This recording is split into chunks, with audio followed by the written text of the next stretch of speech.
Giacomo, Yes. welcome to the Squad Games podcast. Oh. Today, we're talking about Raveners. We're talking about our first impressions about the teams. We've played them. This is not a man reads book. You know, we might read a little bit of book. It might be man reads cards a little bit, but we're going to be talking about hobby. We're going to be talking about first impressions, how we felt playing the teams, how we think they're going to affect the meta, and, you know, our gameplay thoughts. So quite a few little things. Our favorite rules for the teams. There are some great kill team content creators out there. Can You Roll a Crit, Glass Half Dead, and Command Point. They all have done great, just, you know, this is what the teams are. We're going to read from everything. Cool beans, right? We have all the models that we've painted. We're going to show off them in great detail. What we thought about building them, kind of like the ups and downs. I'll probably talk about my paint job. And if you guys want to know how we painted these teams, please let us know. Giacomo, before we start here at the Squad Games podcast, if this is the first time you've ever tuned in, we like cold openings, right? We sure do. Giacomo, have you been consuming any media lately, and have you enjoyed anything? Because I got to tell you, I've had a really up and down. Yeah, that was opposite. Up and down sort of week with consuming some media. No, I've mostly just been listening to The Stand by Stephen King. It's a long book, and I still have like 29 hours left. So, all right. I'll take Are you enjoying that's it? about it. Yeah, actually, it's pretty well written. Okay. All right. Yeah. How about you? So I watched Mobland, I'm not going to do any spoilers. And I also watched American Primeval. And I got to say, they both just tried to shock you for shock value. And I wasn't a big fan. The Mobland was way better than Primeval. But like, it was just, I just didn't like them very much. And I got really upset because they had such great potential, Uh-huh. Yeah, I just felt like they were just trying to shock you for no reason. But I'm not going to do any crazy spoilers. So, but I was so mad this week. But then, I watched something that I thoroughly enjoyed. And that was The Killer of Killers, the Predator movie, the new animated Predator movie. My gosh, it was sick. So ups and downs, That's good, though. I do want to see that show. It looks really fun, Mm-hmm. Yeah. I'm hearing very good things. Yeah. And if you're watching this and you can hear the lasers going on behind us, I apologize. We do have the All Valley Team Tournament this weekend, which is the biggest team tournament in the U.S. I don't think we're going to break the record, unfortunately. We'll have to see. Maybe there'll be a bunch of late signups, but I think we're going to be around the 60s, for this event. But yeah, it's going to be amazing and going to be a lot of fun. And I'm currently making a lot of stuff, but we're trying to make time to make sure we get this podcast out. So we missed it last week. Okay. Yes. So, let's talk about our first impressions, what we liked, what we didn't like, and our biggest surprises about these teams. Ooh, we've had them for quite some time. Yes, we did. Let's see. With the Raveners, something I really liked. Obviously, the sculpts. The sculpts are really, really good. I was just looking at the ones on GW. The three they sell for about $58. And like most older Tyranid things, they're definitely showing their age. So this was a welcome change, and I'm really happy with the new sculpts. Yeah. I am also very happy with the new sculpts. Some of the things that I didn't like, I really like the rules. I think the rules are amazing, right? Mm-hmm. I think that the team is a lot of fun. I originally thought the team was going to be bad. My first impression, I was looking at them. I was like 15 APL, 5 models. How are they going to function on loot? On like longer maps, a bunch of different things. I was worried. That was my first impression, but we've played the teams now twice. So I've also what else? My biggest surprise is that they're not bad. Yeah. I don't think I'm as surprised as I thought I was going to be. Like the rules for their burrowing like made sense. That's exactly what I thought they'd have. Mm-hmm. I just wasn't sure how they were going to implement it. But it's more or less kind of what I expected. Dude, I had no idea that this team was going to tunnel and pop out of things. Like back in the old edition, right? They used to be like 9-inch move, right? They used to be like 11-inch charge models. Like I thought this team was just going to be like super really fast. You know, like fast attack like they are. I didn't think they'd actually disappear off the table. You know, that's crazy. That's some crazy game design. I like it. It's fun. I wasn't expecting a tunnel per se. I thought they were going to kind of get kind of like Aquilons where there's little markers around the table and then you'd be like, here's one, here's another. And they just like, then you decide when they pop up kind of thing. But I'm happy with the tunnel mechanic. I think it's a very unique rule. I've never seen anything like it in the game. Yeah. For Battleclade, I'd say like, I thought they would be stronger. And I think that one of the reasons why I think that they would be stronger than possibly they were is just because I think this team is way harder to pilot than I originally thought it was. That's kind of like my biggest surprise is like, I thought they would be a lot harder to actually pilot, you know? Yeah. I'd say like my biggest dislike about them are probably some of the sculpts, you know, and the fact that their leader has already existed. Yep. But the other big side about it is their sculpts, you know, their sculpts are really, really cool. You know, that the models are really nice. They're really pretty, you know. What do you think? What do you like? What do you dislike? What is surprising about them too? I'm happy that AdMech in 40K gets another unit. I think that's pretty cool for those AdMech players out there. As a kill team, I don't necessarily love it, but I'm not like a hater, right? Like I think the sculpts are nice. And they're all servitors that make sense. They're all like combat servitors. They're not just, you know, regular servitors. You wouldn't send them out to fight. So it makes sense. I don't know. I didn't know what to expect. I maybe like more of those big disc head guys. I forget what they're called. Infiltrators. Stalker is one of those guys. More of them to be the kill team, but this is fine. And yeah, I'm a little bummed that the Techno-Archaeologist is like an existing model, and that is something you get again. But hey, whatever. You know, it's still cool.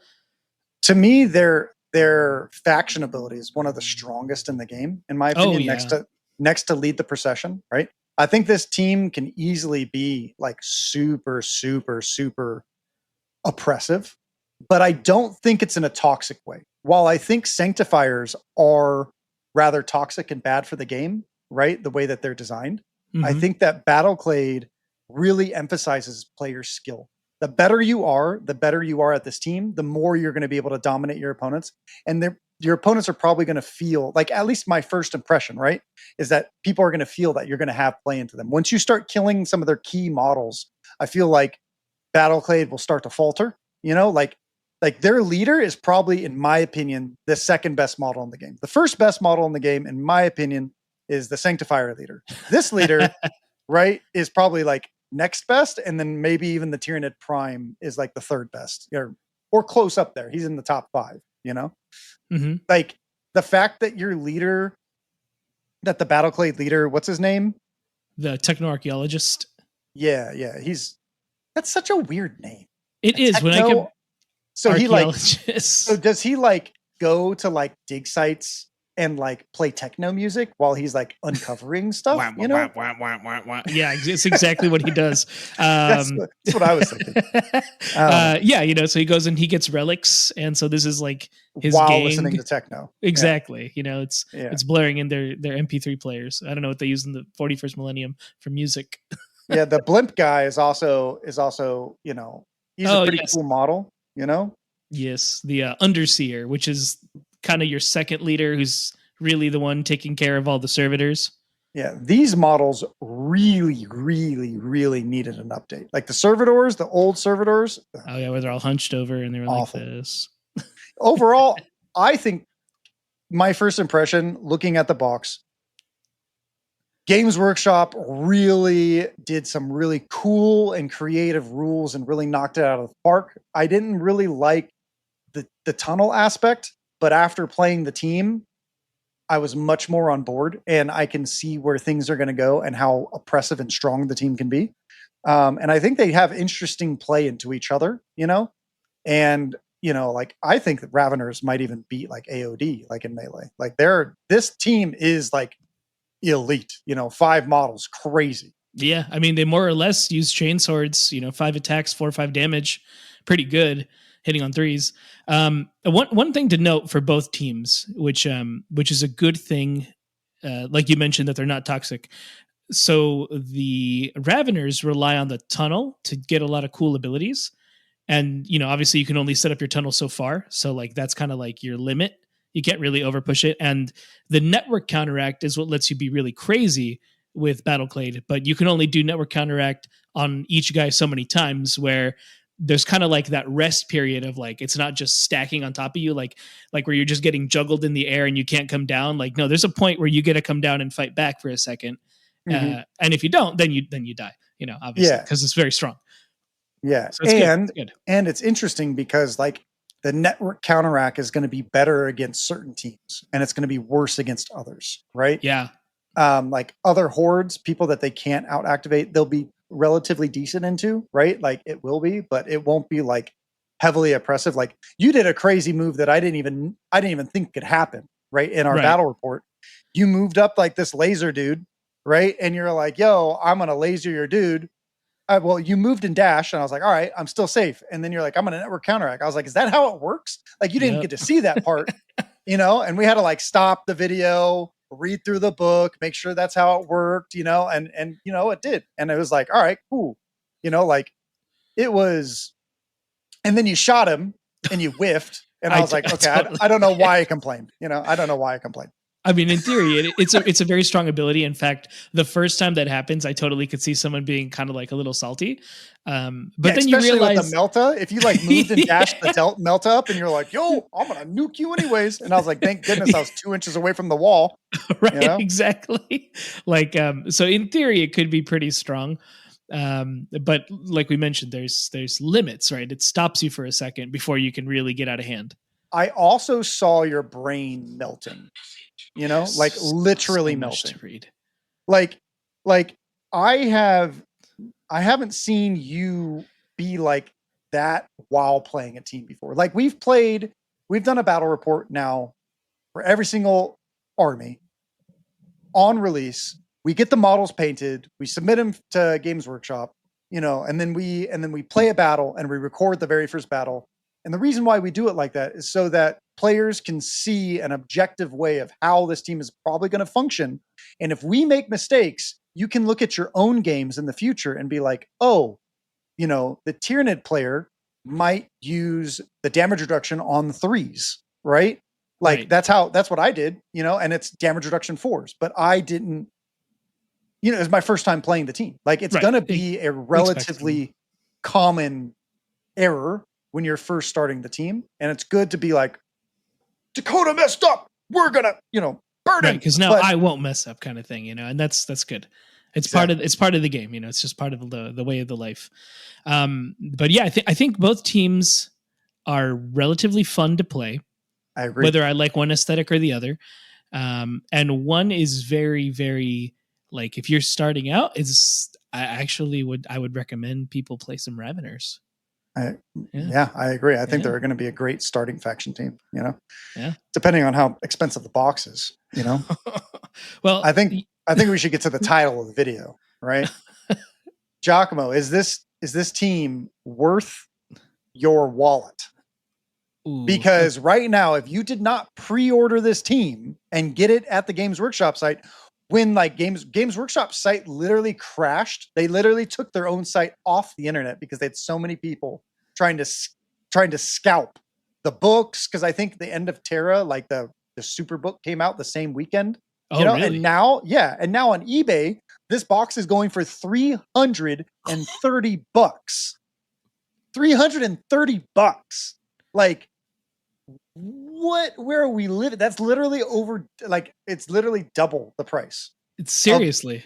I don't even understand, and the box is even out yet. I was like, yo, can I report this guy on eBay? This is sus. And eBay's like, no, it's not against our rules. And I'm like, I was upset.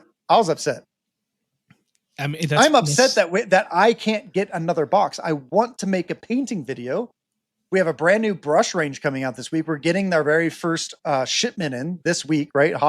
It's Highlander Hobbies, our brushes, right? And Kolinsky Sable, they're very nice. But like, I want to do a painting tutorial because I've had so many people ask me how I painted this dude right here. How did I paint him? Right. And the others. But you know, I gotta get a Tyranid to do so. Right. Because I don't think somebody's going to want to watch me paint a Jeans tier and be like, this is how you paint the Ravener kill team. Watch me paint this right. Jeans It's the wrong model. Like, wait, what? Did I click the wrong video? Yeah. And I don't think that people understand, like, there's a large time constraint, you know, like we have to get things painted. We got to read the rules. We got to make a battle report. We got a lot of stuff to do in a short amount of time. You know what I mean? Yeah. And on top of that, we had 2 tournaments in between when this stuff was coming all on around in that time frame. So it was like, there was just a lot of stuff happening. And the All Valley team tournament, like I can't even, like we're not even slowed down yet. I can't shut off my lasers. Like the only time I shut off my lasers is when I go to sleep because it's too dangerous. I've had too many lasers. Yeah. Do not let it. Yeah. Yeah. So, you know, I mean, heck, even after this, we have another tournament coming up in a month. So like, in August. In August, not in 2 months. So yeah, so it's just like, it just never really ends, which is fine. You know, I don't mind it. And then Las Vegas Open, right? And then Las Vegas Open. It's going to be exciting, you know, and I'm attending a few in between there. So that's right. Going to Nova, you know, I'll be at Tacoma, you know, it's going to be fun. Giacomo. Okay, so let's do some rules. Let's look at a couple teams. We'll change out some of the models so we're not just staring at the Tyranid Prime the entire time. Raveners, 5 models, right? I don't know if the Warrior is worth it. If you guys can find a reason why the Warrior is worth it, please put it in the comments below, or go on our Discord and write it in there. If you're listening from our podcast, or hell, if you're watching from the podcast, just go to our YouTube video, help support us, comment so that we can get a little bit more engagement for the engagement gods, right? Always helps out. So 5 models, you get your Tyranid Prime, your Fell Talon, your Tremor Scythe, your Venom Spitter, your Warrior, and your Rekka, right? Your Wrecker is literally is probably my favorite model of the bunch, of all of them. So I guess we'll pull up the faction rule, or no, operatives. We're doing operatives. Let's do the ops. The faction rules a lot. Okay. So we have the Warriors here, right? Let's see if we can make an argument for this guy. I don't know if you can, man. You know? I'm in total agreement. It's just kind of hard to that's not what I want to do. See his big value, you know? Yeah, I'm doing this live. Doing it live. There we go. We love it. There we go. There we go. There we go. And here we go. So the Tyranid Ravener Warrior. We are doing this live for our patrons. So if you guys like live content and patrons, we take some time before the episode and after the episode to talk to them because of our patron members, you know, they make this a lot more viable. Yes. Warrior, instinctive behavior. Whenever this operative is shooting against, fighting against, or retaliating against an wounded enemy operative, or an enemy operative that has performed the fallback action during this turning point, the operative's weapons have the lethal 5 special rule. I don't think this guy's very viable. A lot of times, I think how this team is going to function, right, is you're going to hide a lot of your models turning point. Turning point 2, you're going to have a couple more models on the map, but you're probably not going to do a lot of fighting.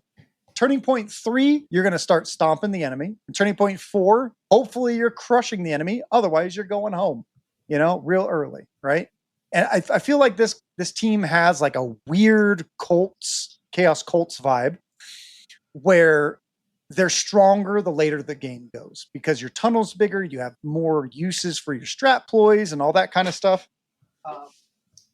They're extremely oppressive anywhere near their tunnels, extremely oppressive.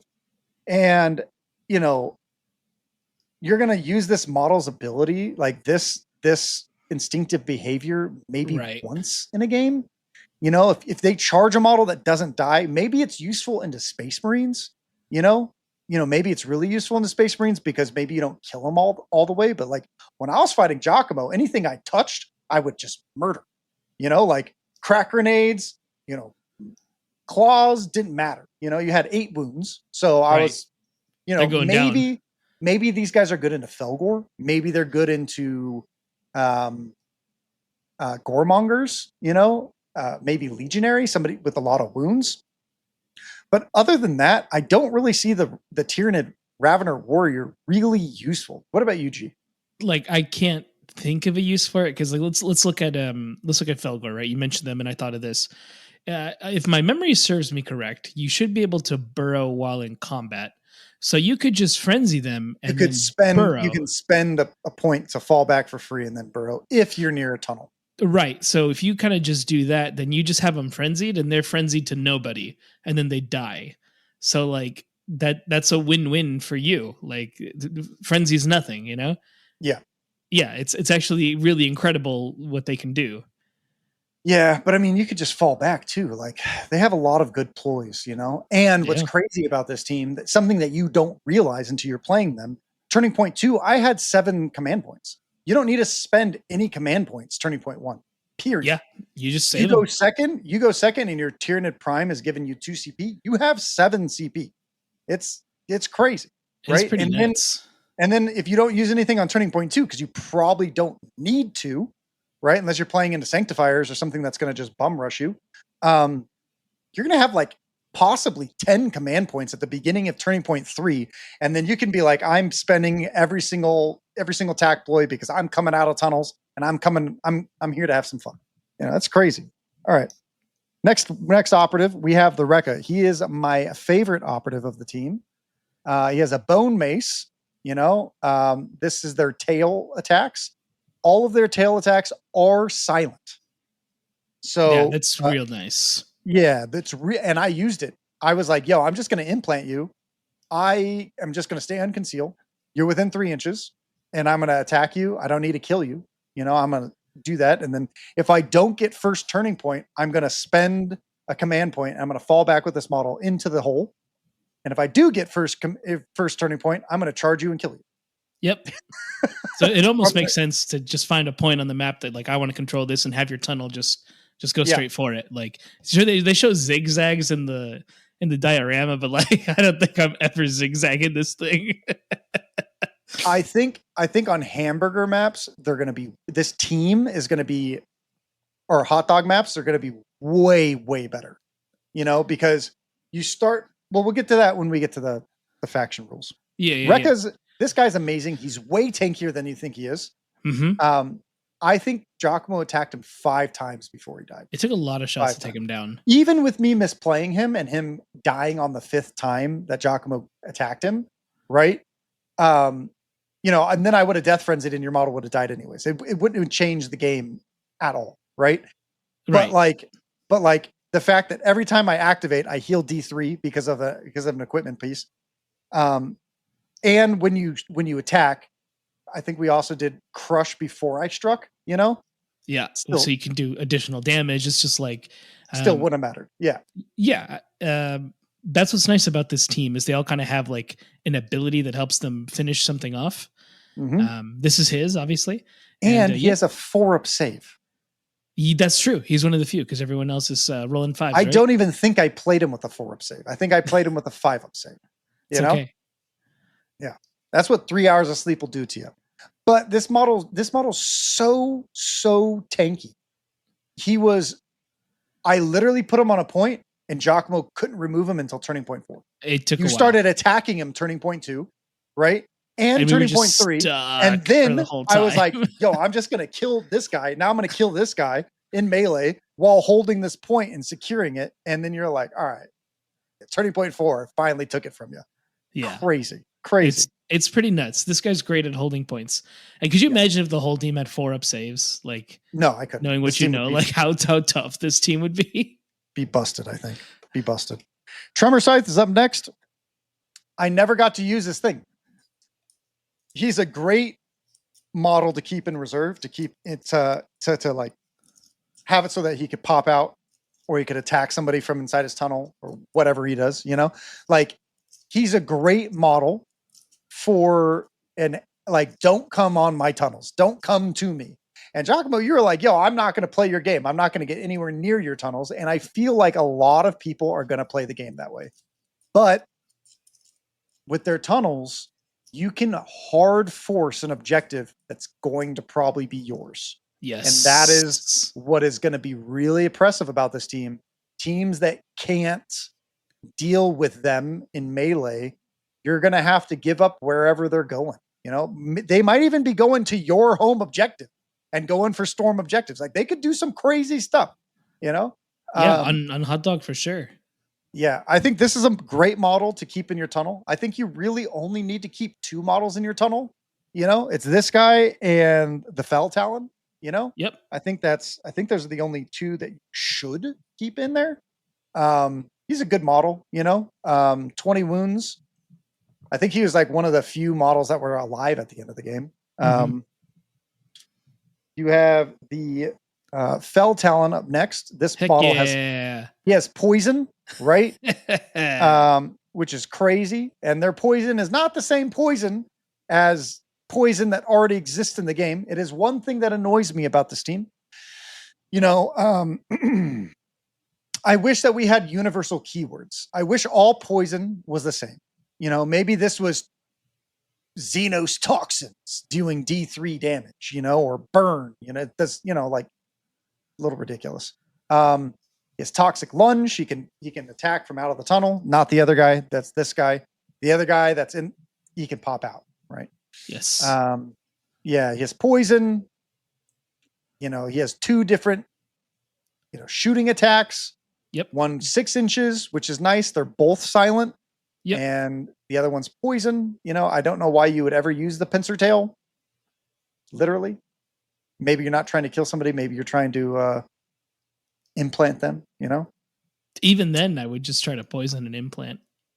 Yeah. I think this model just ran around and did stuff at the end of the game. We didn't really get to see a lot of them, but I think that that's going to be the majority of the case. I think these 2 models are going to pop out in the middle of turning point 3, and you're either going to see them die quickly because you're already loosened, or you're just going to run over the rest of the team with them, you know?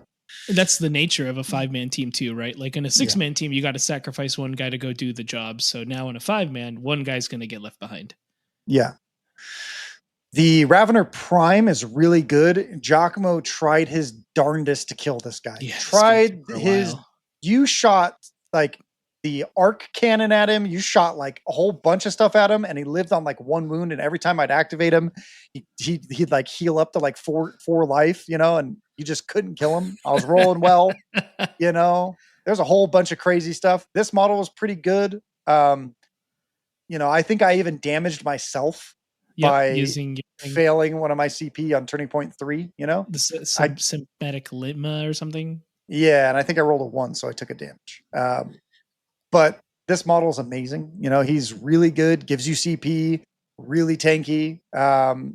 You just remember to use his strategic gambit. You know, I think that's going to be a thing that people are going to forget.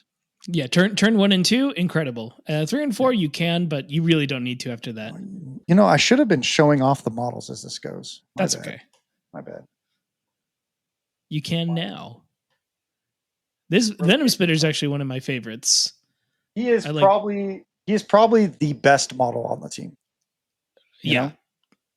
That's probably the best. The threat he has, and obviously he keeps his range on the first shot, is really, really good. Yeah. Like, or when he wants to use his dorsal sac, that is, specifically, because you can save it. You don't have to use it right away. Yeah. I think I used it right away because you kind of like threw like a really big gunner out there, and I was like, I'm probably not, you're good enough. You're not going to let me get a blast. So I might as well just kill a big tanky guy, or try to, and then use a dash to go inside because 3 APLs. Right. Rock 'em, sock 'em. That's what I was hoping for. I just didn't expect to totally die from it. I was like, okay, maybe he'll be like a little injured, and like I'll use one of their abilities, which we'll go over later, to be okay. But that didn't happen. So the gambit was not in my favor. Yeah. So see what happens, Giacomo, is that, you know, these guys, he just does too much damage. He just does too much, you know? Yeah, That's what it's happens decent. when I roll well and you roll bad too. You know, like you did roll bad It'd on be your like that, you know. saves. It'd be like that. It'd be But like that. what's crazy about this, right, is that I chose the focus blast when I still had the descended, the enlarged venom sack, right? So I had lethal 5s. I had 1 additional attack. So I was rolling 5 dice, hitting on 3s, 4/5 damage, range in infinite, piercing 1, and poison. You know, and like 5 attacks. Like, what's going on? I shot and then I just ran inside the building. I dashed inside the building, and then you couldn't shoot him after that. It was a cocktail of damage. It was crazy. And then what's crazy about that is, since I was already on your side of the table at that point, the very next turning point, I could have came back out the door and shot another clump of models, or I could have shot a different model.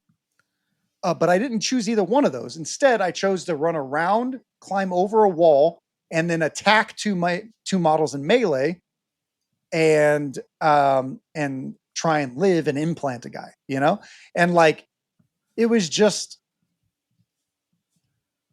pretty disgusting. You know, charge, fight twice. Like, the team has so much functionality and so much threat, and the poison is really dangerous on this particular model too. And he has 20 wounds. I think you had to shoot him like 2 or 3 times just to get rid of this guy. You know? Yeah, he's a little tankier than you expect, so he just kind of lives out for a while. You know, good arc rifle shot take him out though. Yeah. This is actually my favorite model that I painted. I really enjoyed. I don't know if he's getting blared out too much from. There we go. Maybe I'll just turn down the light a little bit. I really enjoyed painting this model because I really wanted. There's some great people who did them on Warhammer Community, right? They really made the venom sack look like translucent and give like that really venomy appearance. I wanted it to look like something else, you know, but really, really inflamed, right? So I used a lot of a little bit of an airbrush, but airbrushes aren't necessary. Doesn't have to, you know. I used a lot of purples and stuff like that. And what's interesting is this paint scheme is really hard for me to see, being partially colorblind. I showed it to Giacomo, and he was like, this purple doesn't really look purple to me anymore. Apparently it looks really nice. My wife says that it's like a plummy type purple now, but yeah, it didn't look like that. It comes that. out really nice. Yeah, it didn't look like that before I put on. I liked it better because it was more vibrant before I put on the enamel wash. But you know, everyone really likes it, so I'm not going to complain. Yeah. Yeah. So this model's crazy. Let's switch to this one. And we'll talk a little bit more about these guys. So, and then I'll swap out some of these models so we can see them. So burrow or tunnel is their main ability, right? Right. The reason why tunnel is so good, right? The reason why tunnel is so good is because on maps that have the long edge deployment, on your second turning point, the tunnel is going to be in the middle of the map. Plain and simple. If you start on the edge, you're going to have it in the direct middle of the map. And then your model can come out on the other side of that. So if somebody is on the middle objective on turning point 2 or going to be, you can come out on it and start attacking people. It's really oppressive, and you can spend to make it like, if you're on the tunnel, light terrain, you know, it's crazy. So they can't get shot unless they're within 2. And Giacomo, one of the biggest things was that you didn't want to get close. But tell us about that. Well, so when you're mentioning turn 2, right? So you have a 10-inch range of just appearing anywhere, plus anyone who can do ranged attacks. So it's another 3 inches, plus their move and dash, which of course is a little subtracted. So you essentially have a 21-inch threat range with range, and a what is it, a 19? Well, it's a 10, and then you could have your model come out on the other side of it, barely touching your base, and then you can move 5 inches, right? Yep.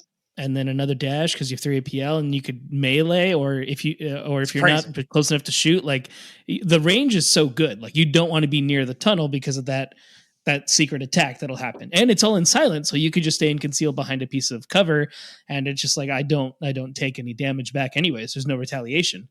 Yeah. Yeah, that's crazy. It's terrifying. It's terrifying to think about. So like, you kind of want to stick back a little bit against them because unless you're a team that you think could be as aggressive with them, but I don't think Battleclade can be melee aggressive. Yeah, not against this team at least, right? Definitely not this team, in my opinion. Burrow is a cool ability, right? You can pause the video if you want to read it. Perhaps you probably already know what it does, right? You can go into a tunnel and you can come out of a tunnel, right? And guess what? It costs an AP to do so, right? Easy. In the battle report, I came out of a tunnel and I forgot to have it cost an AP, and then I did 4 AP. I messed up, and I think that's probably going to be something that a lot of people mess up at first, or you can learn it from us now and know that it does cost an AP to come in or out. But there's one model that can come out or in for free, it is something in this lets one model do it at some particular time. I can't remember off the top of my head, but Burrow is kind of like their other ability. Tunnel, you got to make them. Burrow lets you interact with your tunnel. And then finally, predatory instincts, which is arguably one of the other most powerful things about this team. You get to counteract and change its order. Yes. And this lets you do the burrow, by the way. And you get to fight twice. There's a lot. Yes. They definitely need the fight twice. Yeah. Yes. Which is nice. I wonder if we're ever going to get like a sum of things, or if we're just going to get like Astartes keywords and predatory instinct keywords. It's not a bad thing. It's just something to think about. So you could like move up on engage, right? Shoot somebody, and then that be your last activation. So you throw a crack or something like that. They have one chance to shoot your guy, and then you could counteract with that model and turn them to conceal, and then they have to get within 2 inches. There's a lot of crazy stuff that you can do with this team. Very, very fun, Now I'm going to speed through the strategy ploys, right? You have tunnel lurkers. The thing that I dislike about their strategy ploys is that everything they have deals with their tunnels. And it's really, really oppressive on hot dog maps and not as much on hamburger maps, right? If you don't know what those are, I apologize. We started calling them hot dog, nachos, quesadillas, grilled cheese sandwiches. Oh yeah, we started. Yeah, it's an old. Yeah, one day we'll bring it, right? Trombonellis. What are those called? Those like chocolate trobolones. Trobolones. The Swiss but we don't. Candy. Yeah, we don't have diagonal deployments anymore, or at least for now, right? We'll see. So that's Death from Below is another one. We have Whipcord Emergence. I did use this a lot. I think I used it 2 or 3 times. It's good. Never actually used it though. All of my models that would come out, I didn't get a chance to kill anything in melee because you were so far away from it, Or I'd throw a crack grenade at them instead, and then they die, All right. Writhe Out of Sight, I definitely used. I might have used it incorrectly once in the game. This is a difficult rule, Let's go over it real quick. So select one friendly Ravener operative. That friendly operative can immediately perform a free burrow action. If it's within 2 inches of your tunnel, it can immediately perform a free fallback or reposition action before it does so. So yeah, I did do it incorrectly. I think I was up on top of a vantage over the top of it. So I was 3 inches away. And then I used a reposition to get in and then jump in. So do be aware that this is somebody might play this wrong because they might just read it as a singular sentence without the period, like I did, It's okay. List Dexia does things, Fireflight Poise, you have Slithering Evasion, which is great. You can perform a fallback action for 1 AP less, which is great because you could fall back for 1, then you could hit somebody with a tail, and then you could burrow, right? You could do all sorts of things. Or, heaven forbid, at the end of your last turning point or something, you came up, you implant a model, so you charge a model, implant them, they can't kill you. They're like, oh my gosh, right? And then at the beginning of your next turn, you're like, okay, cool. I'm going to leave this model alive so I can get an extra point because who knows what maybe that model can't do very much. Right. And you can charge from that model into the control range of another model. It's crazy. I love that, this Firefly ploy. Death Frenzy. I love this one. I really wanted to use it. And I would have gotten to use it if I played the rules right. But I didn't get to use it because, none of my guys died in melee, right? So it's okay. Death Frenzy is when your model dies, it can deal D3 damage, or if you're the Venom man, descended, the Venom guy, he can do 2d3 on explosion. Big explosion on himself. Yeah, Subterranean Horror. Use this Firefight ploy when an enemy operative is performing the fight action, and select friendly Ravener operative on your tunnel to fight against. In the resolve attack dice step of that sequence, you resolve the attack dice first. So essentially, it's like you have a what is that called? You're basically in a stronghold when you're not in a stronghold, but you're in a stronghold because you're on a tunnel. Yeah. 5 attacks, you get a strike first. Crazy. Absolutely Very crazy. And then you have Burrowing Strike, I believe that you can strike. This is the one that allows you to strike from outside. And if it's a Fell Talon, this is the one that allows you to do a Toxic Lunge out of action, stuff like that. It's pretty rad. It's faction equipment. Let me change these models. What I was thinking? What's your favorite? Yeah, go for it. I was thinking, if you put your tunnel inside a stronghold, you could pop out with anyone. Let's say the Popov out. Shout out to Alex Popov. You could pop out with the big toxic sack man and do a blast shot inside the. You can't. So the toxic guy, I'll put him back over here so we can read it real quick, just so you know. Mm-hmm. All right. Yeah, that is a cool idea, but I think Games Workshop knew that could be a problem. Oh, do they prevent it when you jump out? Yeah, let me move to the other one.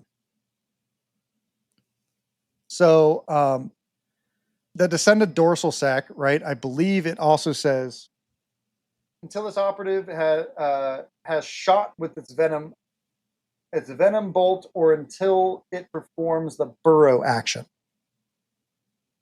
Okay. So, you still could do it, but you wouldn't get the lethal 5, right? I mean, you'd have the lethal 5 anyways. I'm just referring to using the blast profile in general, just like popping out and using blast inside that's pretty strong. Yeah, you're right. It's a secret surprise, and you don't have to spend your dorsal sec yet, to get the blast 5 or the lethal 5. Also, and into the dark. Yo. Also, your token, if you have it like half on one side of a Vulcus wall and half on the other side of a Vulcus wall, you could technically have your model pop out on one side or the other, whatever's more beneficial, right? Yeah, that's a very good. Yeah, there's so a I lot guess of cool things at the tunnel. You could do that, but when you pop out of a tunnel, you no longer have the unlimited range, the +1 attack, or the lethal 5 rule, unless you're shooting inside of, or you're into the dark. You guys know what I mean, right? Yeah, because I'm thinking it's just kind of using it as the pistol. I mean, yeah. Gee, that guy's great. What's your favorite firefight ploy from these guys? I'll repeat them: Burrowing Strike, Subterranean Horror, Death Frenzy, and Slithering Evasion. I mean, I guess Death Frenzy is the most exciting one. It is. It's just cool when you go out one last time, and then with 5 models you need it. Like it's gonna come handy every now and then. It is. Doing an extra D3 when people aren't, like a Space Marine might kill you and be like, "Oh man, I only have 2 life left." Oh, right. You're gonna kill me? Yeah, it's kind of crazy. Right, just try to take them out right there. So the final bit of these guys, right, is Crusher. Yeah, I gotta finish him. Rekka, Crusher, yeah. Wrecker. Too many wrecks in this game. You're not wrong. So these guys have some amazing equipment. Absolutely amazing equipment. We have heightened senses, right? Once per battle, when rolling off to decide initiative, if a friendly operative is underground and an enemy operative is within 5 inches of your tunnel, you can re-roll your dice. This could have been useful in our game, but you were never close enough to my tunnel, and I don't like competitively when you give something to your opponent that they can play around. right? That's some reason why I don't like certain tac ops, you know. And this is like, hey, if you get within 5 inches of my tunnel, I'm going to be able to re-roll a dice. I just don't. Might be okay in some matchups or in certain maps or something like that. But again, I think it's map dependent. Not a big fan of it. We have Acid Blood up next, right? Make sure that pod is still going. Okay. So Acid Blood is up next.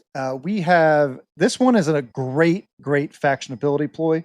I didn't get to use it very much because Giacomo didn't do a ton of damage. And when he did do damage, I would forget, you know, to use this. But, you know, I think that's just having a new team and playing it with that. So this is an absolutely great ploy because not only do you have Death Frenzy where you're doing additional damage, but heaven forbid you do more damage on top of damage that people didn't see. It's just going to break the kill team math a ton. Absolutely wonderful piece of equipment. I don't think you should not play this unless if you're going into like Pathfinders or somebody who doesn't do a lot of melee. But even if you do melee, they're always going to strike you back once because this team only does 4 or 5 damage. So there's always a possibility they're going to do at least one more. Maybe it's not as useful into 7 wound teams or 8 wound teams, but 9 wounds, 100% you could break the math with this, you know? It's a great faction equipment. We also have Metamorphic Flesh, which is probably the best piece of faction equipment that they have. Whenever an operative activates, it regains D3 wounds. Absolutely cooked. I use this like literally every time because I couldn't forget because it was too good and it kept my model still alive. You know, it kept my model alive. It kept everything else alive. It was absolutely 100% worth taking.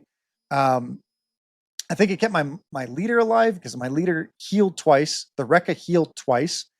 I don't think anything else. I think everything else died within a turn. And I think I'd only lost one other model. So, yeah. And then finally, faction equipment wise, we have Chromatosphere Camouflage. I actually tried to play this and I didn't remember what it was. But I can retain one additional cover save and it doesn't, so you can retain 2, right? Oh, not that one. There we go. G's back. No problem. So I tried to play this one and I couldn't find, I knew that my models could retain 2 from cover. But in the heat of the moment in the battle, I just could not remember what gave me 2. So I remembered one of the faction employees was that you get to re-roll a defense die if you're on a tunnel. And I was like, oh, I guess I don't get to do it because I'm up on advantage. But I should have auto-retained a secondary dice. You know, it is what it is, right? But I'd say this team isn't overly complicated, but it is complicated enough that you will make some mistakes. So, yeah. Does our Patreon want us to see? Does our Patreon want to see any other model put up here so we can rotate it until we start talking about the Battleclade? G, are you back? Are you still here? I don't have your audio. G, I think your thing decided to kill itself. Let's write this down. And we're at 48 minutes. Okay.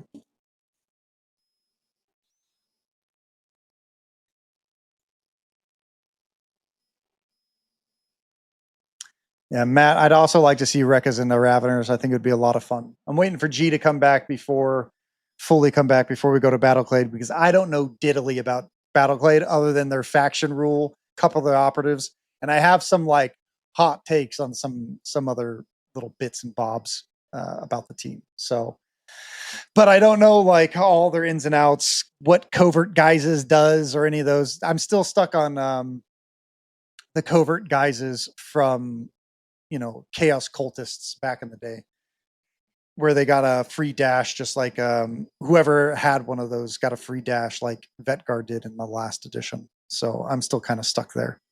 But we're at 6 viewers right now. So thank you guys for jumping in. I'm waiting for G to jump back in here, without dying. But yeah. Did you guys have a particular favorite model that I painted here before we talk about hobby with these little ding dongs? Yeah, I also want to add a little bit of color to their eyes. I want to use a little bit of like etheric blue in order to just give a little bit of a pop of color. Nothing too like dramatic, but just a little bit. And I for the life of me, I couldn't find my Ethermatic blue. Hey everybody, Giacomo from Squad Games here. At this point, my computer had overheated, and any of the audio we'd had for the next part of it did not save properly. So we're using the audio from the video version, so it may have a little bit of a different sound. Just wanted to give you guys a heads up. Okay, we're going to move on to Battleclade now. G, what operative would you like me to pull out first to put onto the... What would you like to start off with? Let's start off with a techno-archaeologist, just because that's the leader. Yeah, we'll just go down the path. All right. Very, very simple. Let me grab the homie. This homie is a beautifully painted model, very beautiful red. And yes. Let's see if I can get him in focus. Ooh yeah, there we go. Big ol' red. Mm-hmm. So Giacomo, this team I know a little bit about and I have opinions about the stuff that's the most like normal that you would have opinions of, but I don't know. I couldn't tell you what any of their ploys do or any of that kind of stuff. Why don't you give us a rundown of some of the rules on this team? Absolutely. Like so, one thing that this team is very much, it relies on bubbles a lot, right? Like you're going to be taking comms device, or at least I can expect people to take comms device, because there's a lot of support abilities this team has access to. So expect to create a lot of like bubbles for your guys so they can benefit from accurate or get free network counteracts, right? That's how this team works, is in little teams, now that I've played them a few times. They're not as tanky as you might think. So be aware of that, right? Like they'll get chopped up in melee without a problem, no problem there. And the network counteract is an excellent ability, right? Like it'll surprise your opponents; they won't see it coming. In a way, you kind of have extra shooting attacks or just doing extra mission abilities where your opponent doesn't see it coming. So they have this fake elite status. Yeah, let me grab that right here. Yeah. Trying to get these. Network counteract is very cool. It helps you do things you might not normally be able to do, right? Like, because you may not ever counteract against a team that's smaller numbers than you, but you this way you can at least get some off, which is always nice. And we've confirmed that you don't need your opponent to have an activation in order to do network counteracts, which is nice. So you would do them, and then the guy you give the network counteract to does his counteract, and then that's it. They can't be counteracted again or never counteracted again. Is it network counter, or is it the nospheric counteract? So it's the nospheric network, which allows them to transfer power, which then allows them to network counteract. There's so many different keywords for it, but network counteract is really the main one. Yeah. I think that this is a very surprising ability, and you will get spots where you're going to get feels bads for your opponents, right? Like you're going to do something, they're not going to see it coming, and you're going to nuke somebody with a Melta, or you're going to nuke somebody with a laser, or you're going to double steal loot, like there's a reason why me and G didn't play loot in our game, right? Because like, I feel like Tyranids have a really bad time on loot, and these guys would be like, I'm just going to loot 2 points at once and good luck, Pretty cool, pretty exciting. This team has so much play because you have to know what operatives you want to use and what you want to do, Let's see if I can make this a little larger. Just like earlier, that is not the right one. Yeah, there's a lot this team does. And like you mentioned earlier, when I was just reading through it, like just trying to remember, what does this guy do? What does this guy do? It's one of those teams. So it's kind of like salvagers the first few times you play them because you're getting used to what every operative does and remembering the combos or like where to stack bonuses. So it's going to have that same sort of feel. If you've already played salvagers, then you're used to this sort of mechanics. So that's a bonus if you played the little elves, little dwarves over there doing their thing. Absolutely. Yeah. Fun team. Is there any interesting, before we move on to the operatives, is there any interesting like strat ploys you want to go over? Like the Nospheric Possession? Is this one interesting? This is one I almost take. Yeah, it's one I take almost all the time just because accurate's really nice. And this is what I meant with using the bubbles, even on right? TP1?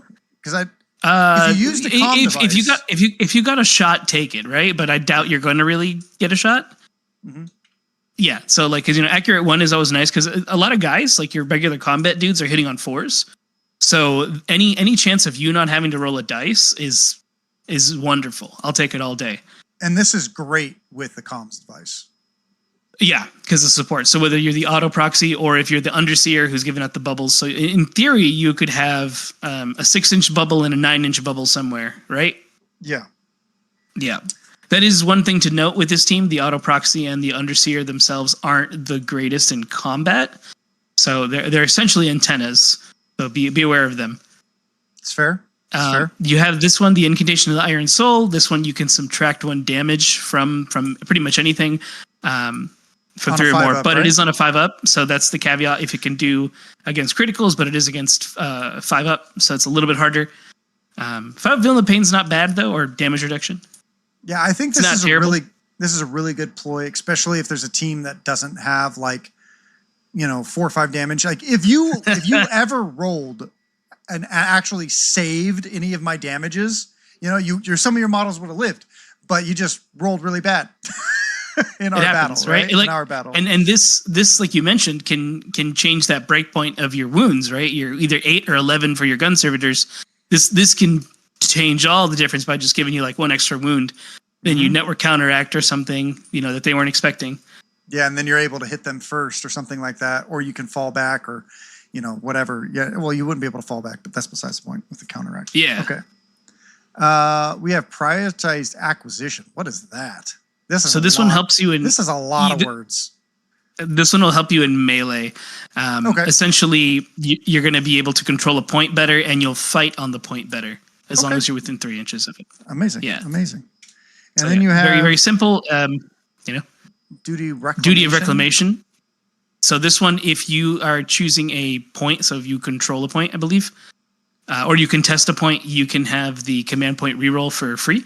So this one also in conjunction with the melee ability helps you or the rerolls and stuff. Yeah.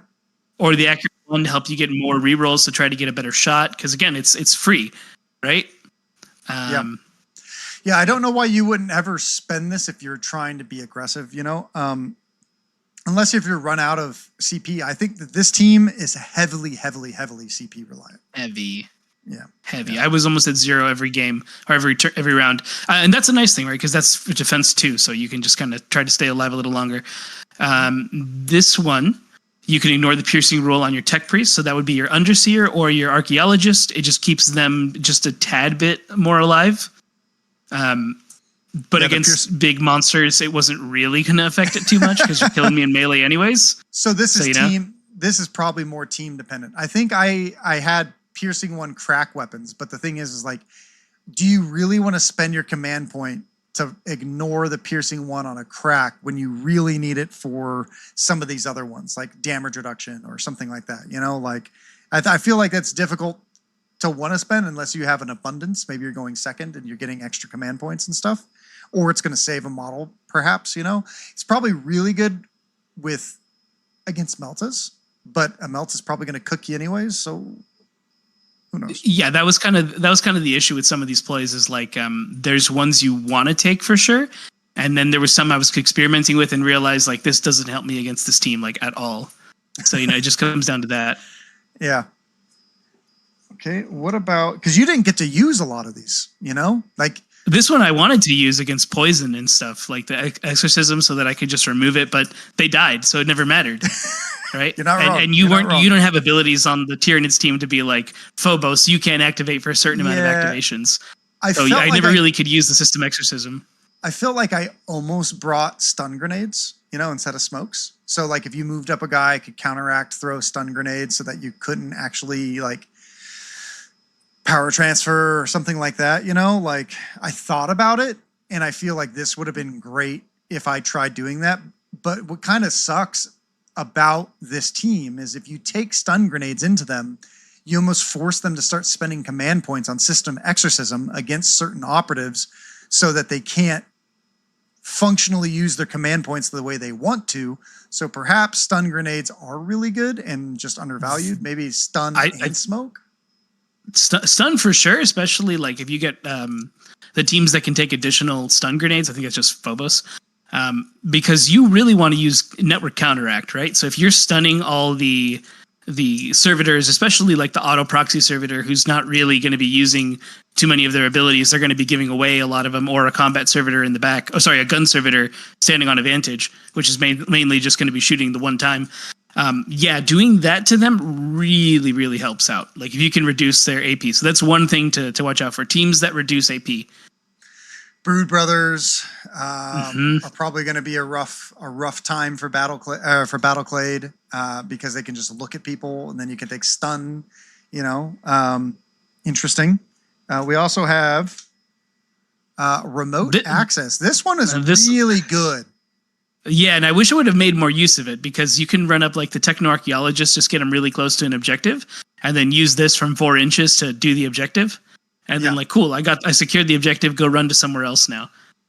Especially in a secure mission where you could be like, I am just within 4, do the ability with him or the seer, and then you run away and you don't even have to, Well, what's amazing, G, right, is you could take a heavy barricade with this team.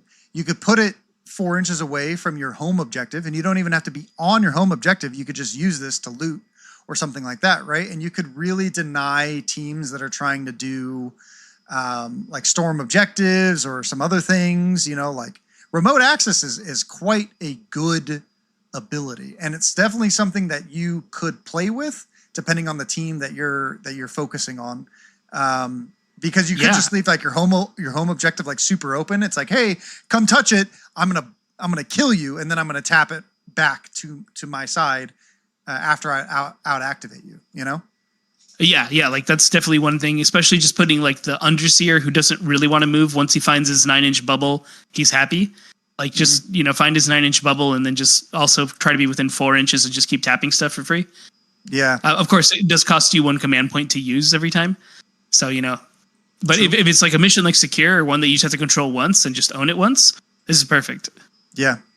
Kind of wish Control was back in the game. How sad is that? I miss Control. Yeah. In theory, everything will return at some point. We have servile surrogacy. That is a crazy word. A crazy sentence. Okay, what does this do? This is another lot of words. See, this is when there's a lot of get words, down, Mr. President. Oh, okay. Well, good. Yeah, get down, Mr. President. If the servitor's within 3 inches, it jumps in the way.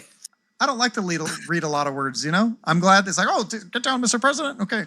Easy. I understand how that works. Can we just make every get down, Mr. President the same keyword so we don't have to be like, this one is dark cultist sacrifice. This one is servile surrogacy.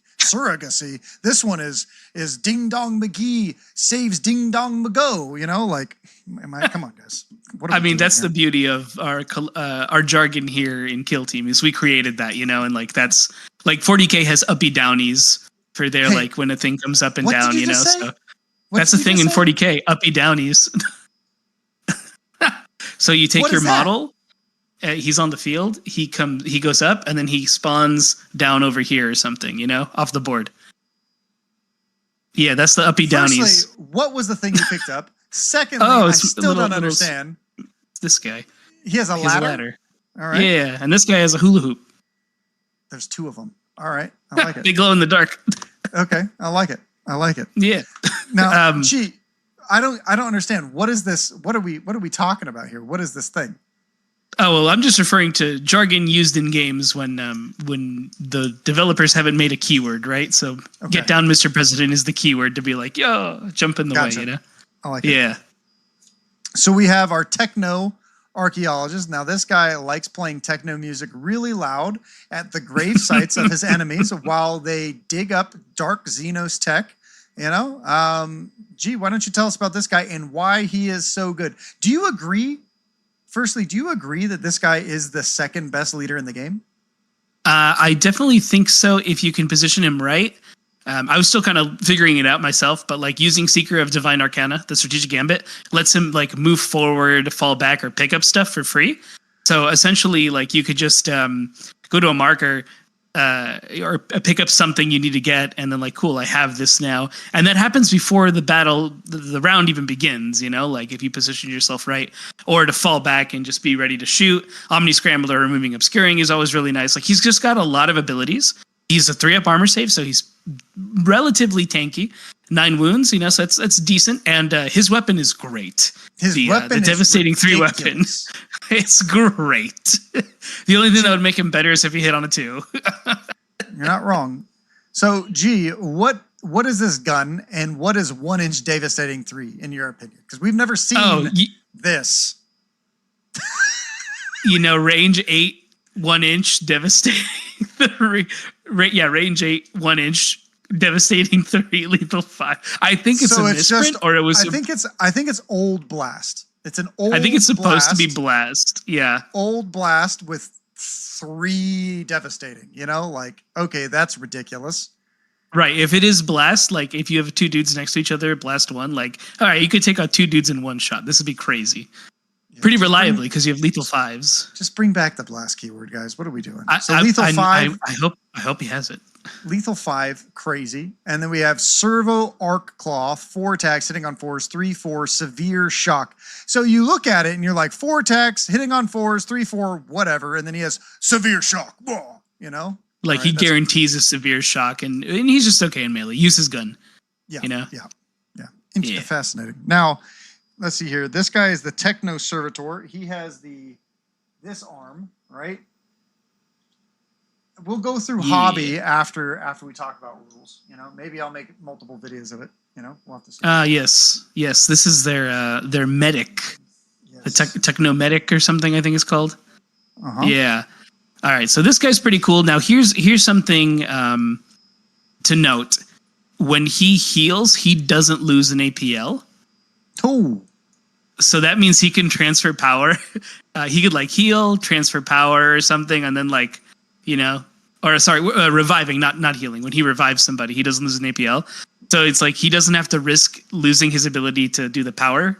And he heals really good. D3 plus 3. On small guys, most of the time it's just 2D3. So this one guaranteeing like 3 at least is pretty good, which I like. Yeah, and he's pretty much just, you know, the standard medic. Other than that, don't really get him into combat because he's not that great for that. We have gun servitors. These guys are rad. So you got 2 options. In fact, you can only take 2 options, which is the arc rifle and the heavy bolter variant. As you can see, that my arc rifle was finished. The heavy bolter was not quite as finished, but it'll get there at some point because I do enjoy the team. They're good weapons. You need some big guns. This team has decent amount of piercing, and obviously you could see that with their big ones. They can only heavy dash though, so really I think the trick will be to find a good place for these guys to kind of have like either a vantage or a choke point and just kind of keep them there. In fact, if you've played Inquisition, you kind of know. So our Patreon chat is telling us that the Electro Master also has Old Blast. There's one other person from what we were talking about earlier. Dang, I didn't even realize that. Yeah. Yeah, but who plays that team anyways? I think I know like only 3 these days. I don't think too many people are playing them. Agreed. So, G, I definitely could tell that you like the heavy arc rifle more than you like the other one. We'll go into the colors you used in our hobby section, but yeah, I mean both these models are pretty strong, pretty good. You know. Yeah, and their melee is like, if you charge them, sure, they're not hitting as effectively, but they're still pretty strong melee attacks. Like, it's brutal. Like, you don't want to deal with this because you can't really block it, and it's 4 or 5 damage. Yeah, it's crazy. It's crazy. And you can give them a +1 attack, can't you? Right, when you're on the objective. So like if you kind of sit them on there and have it, that's the one you want to control, suddenly 4 attacks hitting on 4s is pretty good. So next up we have the what is this guy? The combat servitor? Yeah, so you get 3 of these guys. In fact, you could take a whole team of them if you wanted. And of course 2 gun servitors. But I would recommend you go with the combat servitors. I think the real play is to take the Meltagun and probably more phosphoblasters. I just like making one of each because you can. And I think the Igniter, which is their flamethrower, is still, it's still a flamethrower. It's not bad. Yeah, it's never going to be a terrible weapon. Right? 4 damage is pretty good. Hitting on 2s. I agree. The models are pretty cool. Yeah, though I think the Phosphor Blast always having severe is nice. Just like, you're going to at least do one of them. One of these shots can do 4 damage. So yeah. I think Phosphor Blaster is probably what you take instead of the Igniter. Yeah, I mean, the cool thing is you could take like 4, I believe 3. Is it 3 of the igniters? So you could technically take. Dude, I think flamers are underrated, yo. That's what I think. I think you can take one of the special. I think the phosphor is the only one you can take multiple. I can't remember off the top of my head. I have the card here. There you go. If you want to double check that for me, just to make sure so that I don't get that wrong. But I believe it's the phosphor blaster you could take multiples of.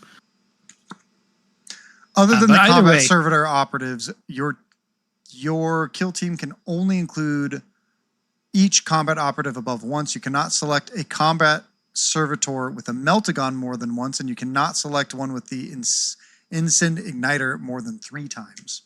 So, you can take it all 3. Okay, so you could go hardcore. 3 igniters, or you could take, I guess the other guy, right? You could take a bunch of the Phosphor Blaster dudes. You could. Yeah, I still think the honestly, either taking one of each or taking multiple phosphors and then the Melta is probably the way to go. You could probably find an argument to use all flamers, but I don't want to get too close each time, Agreed.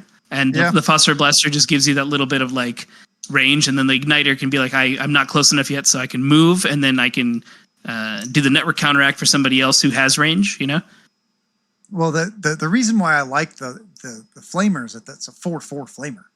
It's not a 3/3. That's true. It's a very strong flamer, and an ITD with Torrent 1, you're getting lethal 5s as well. Like there definitely is a play for taking 3 flamers. Yeah. Yeah. There's All an right. argument to be said. Next up, we have the Breacher Servitor. Gee, I couldn't help but notice in our battle, you kind of moved the guy up, and then you didn't really use him as much. You want to explain, like, what do you think this model is going to have good uses in?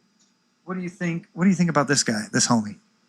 So in our battle, I was trying to psych you out because if I made a whole one, you'd get to move through it, and like I wanted you not to kind of do that, and then I'm just going to have him do the thing later and disappear. Right? That was going to be my play. That was going to be the ultimate decision. I like it. So but otherwise, this guy, you actually do want to get him real close because his weapons are very short range. He did a lot of damage in that game. Yeah.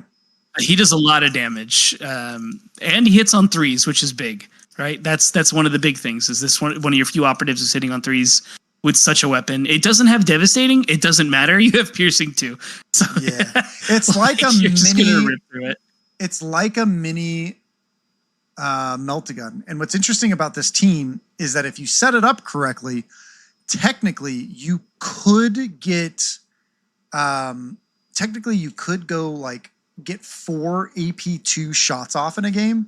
You could like shoot with this guy, move him, counteract with him, get another shot off, and then you can move your Melta, get a shot, and then get then do another one, or Melta a guy, then move and shoot again on his actual real turn, right? Right. I think this team technically has the most AP2 in one round period of shoot. In theory, possible. Yes. With never counteract, you can totally make that happen. You do have to be within 2 inches for one of the guys, and Melta's Melta range. So it's a little harder to pull off, which is why I think they were okay with letting that rule slide. Because 2 inches is very dangerous if you don't kill your target. So, you're not wrong. Yeah, so it's a great guy. And of course, he can breach the hole. He makes a hole just like Breaker Boys with their break stuff rule. They make a hole. Mm-hmm. The other Breacher Boy, the actual Breacher Boy with his big old, break the wall stick. Yeah, and then we have like those rules. Yeah. Oh, and then the auto proxy servitor. So this guy, he removes saturate as long as he can see a model, which is always nice. And he has the ability to have seek light, and they can't be obscured, which is really, really good. Like, right, more teams need to have an ability to remove obscuring. And even though obscuring isn't as strong as it used to be, it's still annoying. It's almost always the wrong answer to shoot at someone who's obscuring. Unless you have 5 or more attack dice, then you're more likely to succeed. Otherwise, it's usually a trap to fire obscuring. So this guy helps you get through that trap, especially because this team is going to be shooting a lot, and he's a perfect candidate to just find a good spot to look at things and be your bubble, and then just turn off saturate, and then turn off obscuring, and then network counteract with somebody else. Yeah, I think he has lethal 5 and shock too. The taser goads are. So he can hold his own too. Yeah. Can you roll like 4 crits in our battle report? Like with that guy, you're like, oh my gosh, 4 crits. Yeah, through lethal 5s. And then I rolled real ones through later. But yeah, it's fun. Now this guy, the Underseer, who's your second leader, your second support leader. The blimp guy. Yeah, pointy balloon man. Don't get him into combat. Do not do that. He's not very strong in combat, but make sure he's around to do all his support abilities. See, everything there is support, so that it's increased by 3. Comms device was made for this team. Literally made for this team. Finally, a use for it. It's so useful. I was getting the other ploy off earlier, the strategic ploy, just getting accurate 1 all the time, and then mix it with when you're on top of advantage, go for accurate 2. Like, it's crazy. Like it's such a good one, and he lets you counteract for free, which is really nice. He can let one guy do the network counteract for free, which is awesome. So you can be just a bit more aggressive. Yeah, and he has 3 APL, so it makes it even easier to be like, hey, you get to do it for free, and I'm going to go do something else, and I'm going to tap a point or something, Exactly. Keep him behind a heavy barricade with the thing so that you can spend the 1 AP to go up and touch something, and also give a 9-inch bubble. This guy is like one of your core pieces in all, and you used him just like that too. Yeah, you don't want to lose this guy or the auto proxy too early, because they're going to enable a lot of your abilities. So if you lose one, hopefully it's not this guy. Hopefully it's the auto proxy. Yeah. Just because you really do benefit from having those abilities, like a lot. Like you really do need them. Yeah. So, let's do this, and then we'll move on to some hobby content and talk about absolutely talk to us about making the hobbies and stuff like that. So we're going to talk over their faction equipment. What does neurocyclic reserve cells do? So you get a D3 amount of times that you're allowed to do a network counteract for free, but this network counteract, you cannot move. You cannot fight or shoot. Sorry. So basically, you're going to use this when, let's say, you shot and then you moved, and then you go, I'm going to use this for free, and I'm going to tap this point. That's mainly where you're going to use this, and this lets you also play just a little more aggressive by moving forward. Do you take this every time? I want to say yes. The more now that I've been playing with them, like just seeing it, the more I was thinking like, oh, I could have done this move in hindsight, and then I could have totally used my reserve cells, but I just forgot because there's just a lot of things to remember. That's fair. I know. Yeah. I'm a very much like a KISS player, I keep it simple. Me too. I like to keep it simple too. But not everyone likes to keep things simple, Some people got the brain capacity, they installed mechanical parts in their brains, so they're like, I know everything, Or they're like ancient elves that are like, oh, you think this game was hard? Well, I played Necromunda in 2nd edition, and let me tell you what, there used to be these dreadnoughts that you used to have to when the dreadnoughts first came out, you used to have to kill different parts of them because then, you know what I mean? And that's all. Exactly. Real Those are stories, the big brain players. Yeah. I'm not there. I'm a medium brain. Just give me that. That's fair. So this one's called electromantic capacitors. All right. Yes. What is this one? You get severe on your weapons, which is always nice. Oh, sorry. They have the shock rule. And when it's retaliating, it has severe. So it's because again, you're going to be doing a lot of counter retaliating because you don't want to necessarily fight in combat yourself. So this is a good way to just get severe, and then you have shock It's a nice way to trigger it. It's a defensive ability for sure. So you take this into like melee teams and stuff. Absolutely, like go into the melee teams for sure. Okay. Absolutely. Right. Yeah, that's where I would place this one. Next up, we have Covert Guises. All right, this one's pretty fun. So, the Spark Notes. If you don't do any abilities such as shooting or actions, for the most part, it'll say specifically here, then all your guys are secretly concealed, so they're robotic parts. So we like to assume that they're switching positions, right? So the way this works is your regular servitors, not your gun servitors, can switch places with each other, and then after your gun servitors can switch places with the other gun servitor. So it's kind of like that's as long as they don't shoot or they use any of their own special abilities, right? Exactly. So it's like they have actually like you thought I had this gun, but secretly it was this gun the whole time because I'm a robot, so I can transform it. You know? I feel like this is like the ultimate Giga Chad brain move where you're like, oh yeah, this is actually really Giga brain. And you're like, it's like, why'd you take it? Like, why couldn't you just tell me your melt is over here? You know, like, all right, that's weird. I think that's probably really good if you're trying to get a really sneaky, like network counteract Melta off, where you could like move your Melta from like a really safe position to a really forward position, you know, or something like that, in case if like that's something you're trying to do. This one probably takes a lot of hard positioning and a lot of trying in order to get right, and maybe it's only good into certain things. I have no idea. Yeah, when I look at this one, I think it's generally a fun rule to have, but it's probably good against teams that are also trying to do the same thing where they're going to reposition and switch out. So they think they're faking you out, but you're going to fake them out. It's a good counter fake, and is also good against, like you mentioned, like a team that, you know, you can run up a guy and they're like, that's not a threat, but then he becomes a threat because he transforms. Like that's also a really good thing, but you have to kind of know ahead of the game what that enemy team generally wants to do, so that you know where to counter out with this. But you probably don't need to take Covert Guises every time. I just like it because I think it's fun. I think this is situational, and it's probably good in like certain matchups, but maybe not every matchup. That's my first thought on it. But maybe it is just hidden OP, and we just like our first impression's wrong, you know? Or maybe it's awful. Think dog water is what the kids say these days? Yeah. I'm sorry. I always get Covert Guises and Concealed Apparatus backwards. So the Concealed Apparatus was the one we just talked about. Oh, okay. So that one's the one that you can switch. That one was the one. Yeah, we switched. I'm sorry. I get those ones all the time because they kind of sound the same. Covert Guises let you do repositions. Oh, this lets you do repositions? Yeah. A free reposition action, but you must end that move wholly within 3 inches of your drop zone. Okay, so is this turning point 1 or turning point 2? Is this like the old Vet Guard thing? No way. Yeah, first turning point. First turning point, you get a bunch of free dashes. Why does these people get this and Vet Guard? I'm not going to be mad. I'm not going to be mad. This is okay. I'm not mad. I was getting this confused because the name Covert Guises and Concealed Apparatus is kind of like, well, they sort of are the same. So Covert Guises used to work like this in the last edition, right? Mm-hmm. Used to but it was for Chaos Cult. So did Chaos Cult just become Battleclade? I don't know. You tell me. Yeah.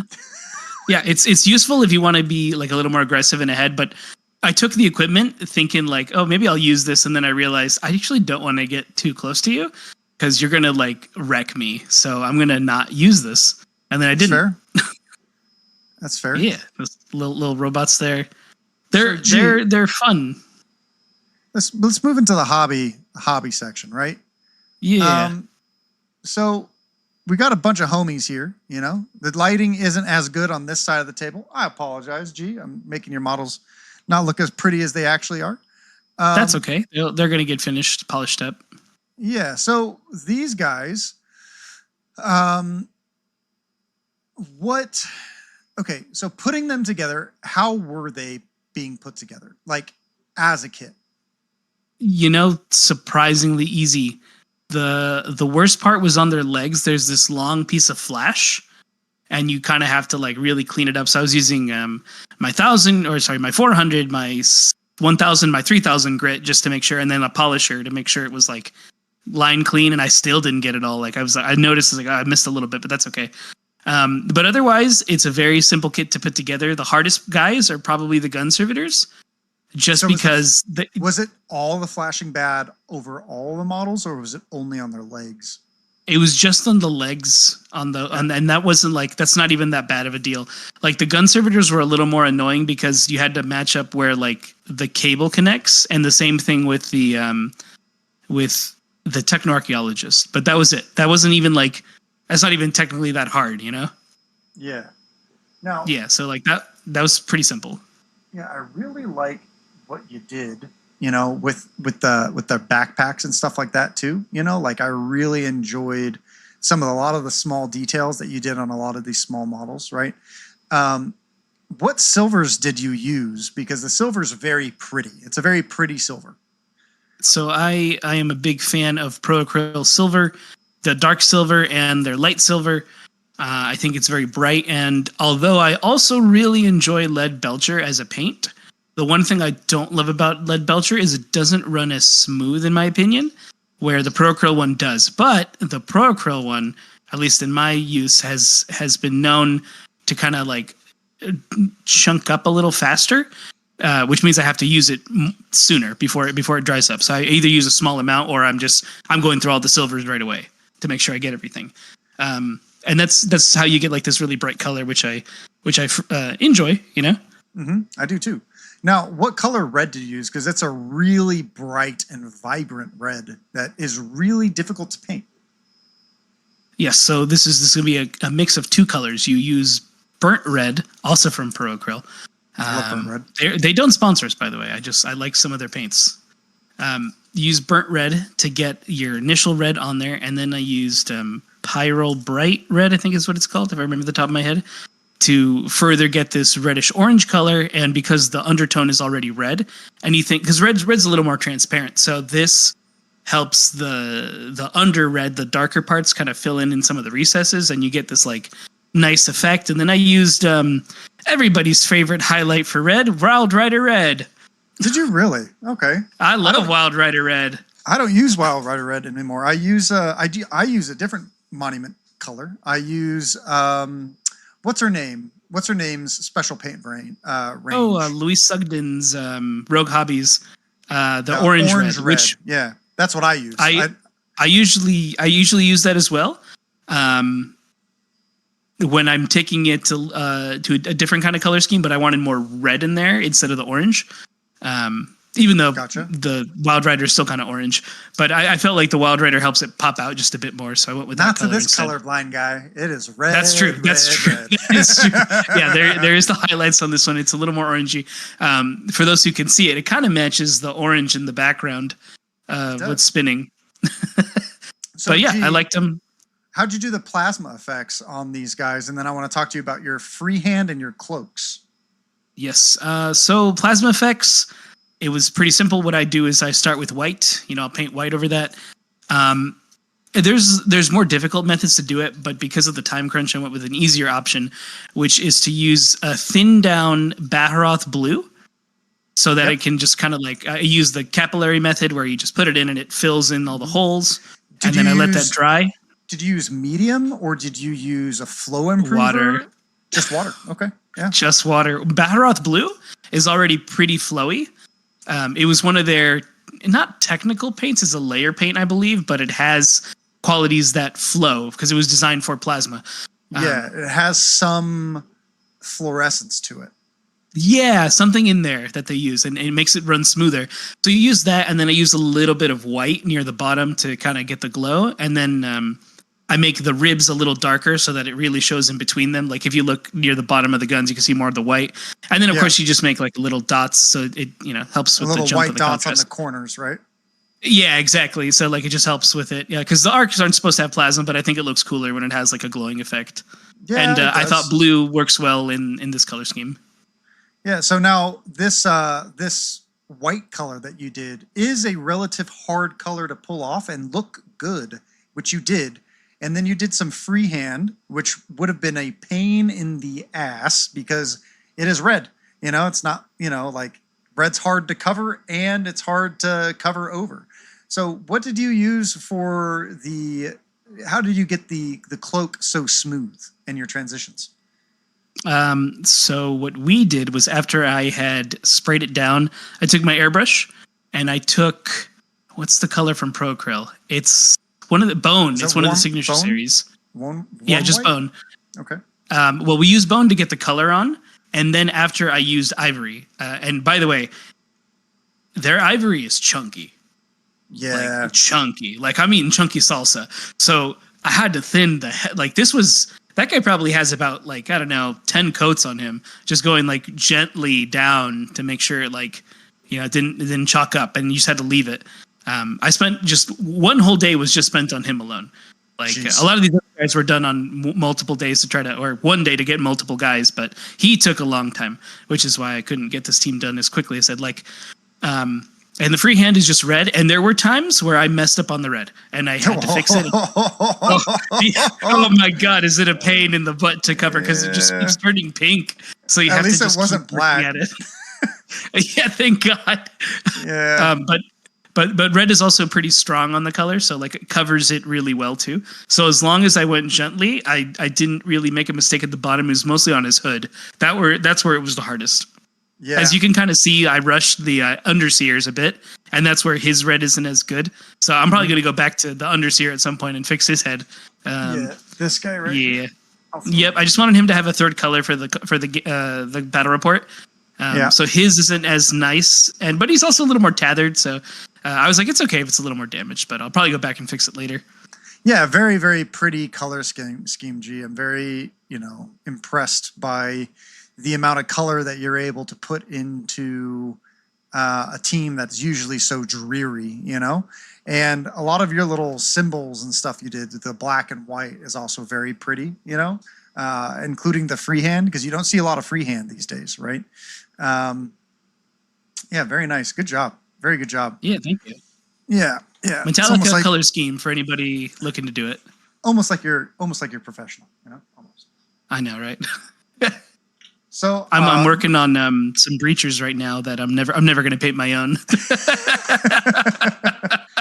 Are you painting somebody else's breachers? Yeah, I'm painting somebody else's breachers. Oh my gosh! I'll never paint my own. My goodness gracious! I'll never paint my own. Until they re-release them. Until they re-release the team, and then I choose the other team just so that you have to paint them. Okay, you're gonna paint like, the crew. All right, okay, G, I'm gonna paint. The Slanesh Legionary team. Ha ha ha! You have to paint. You're like, Dakotah. I always get the bad paint jobs. I'm like, well, you remember that one time I painted both teams?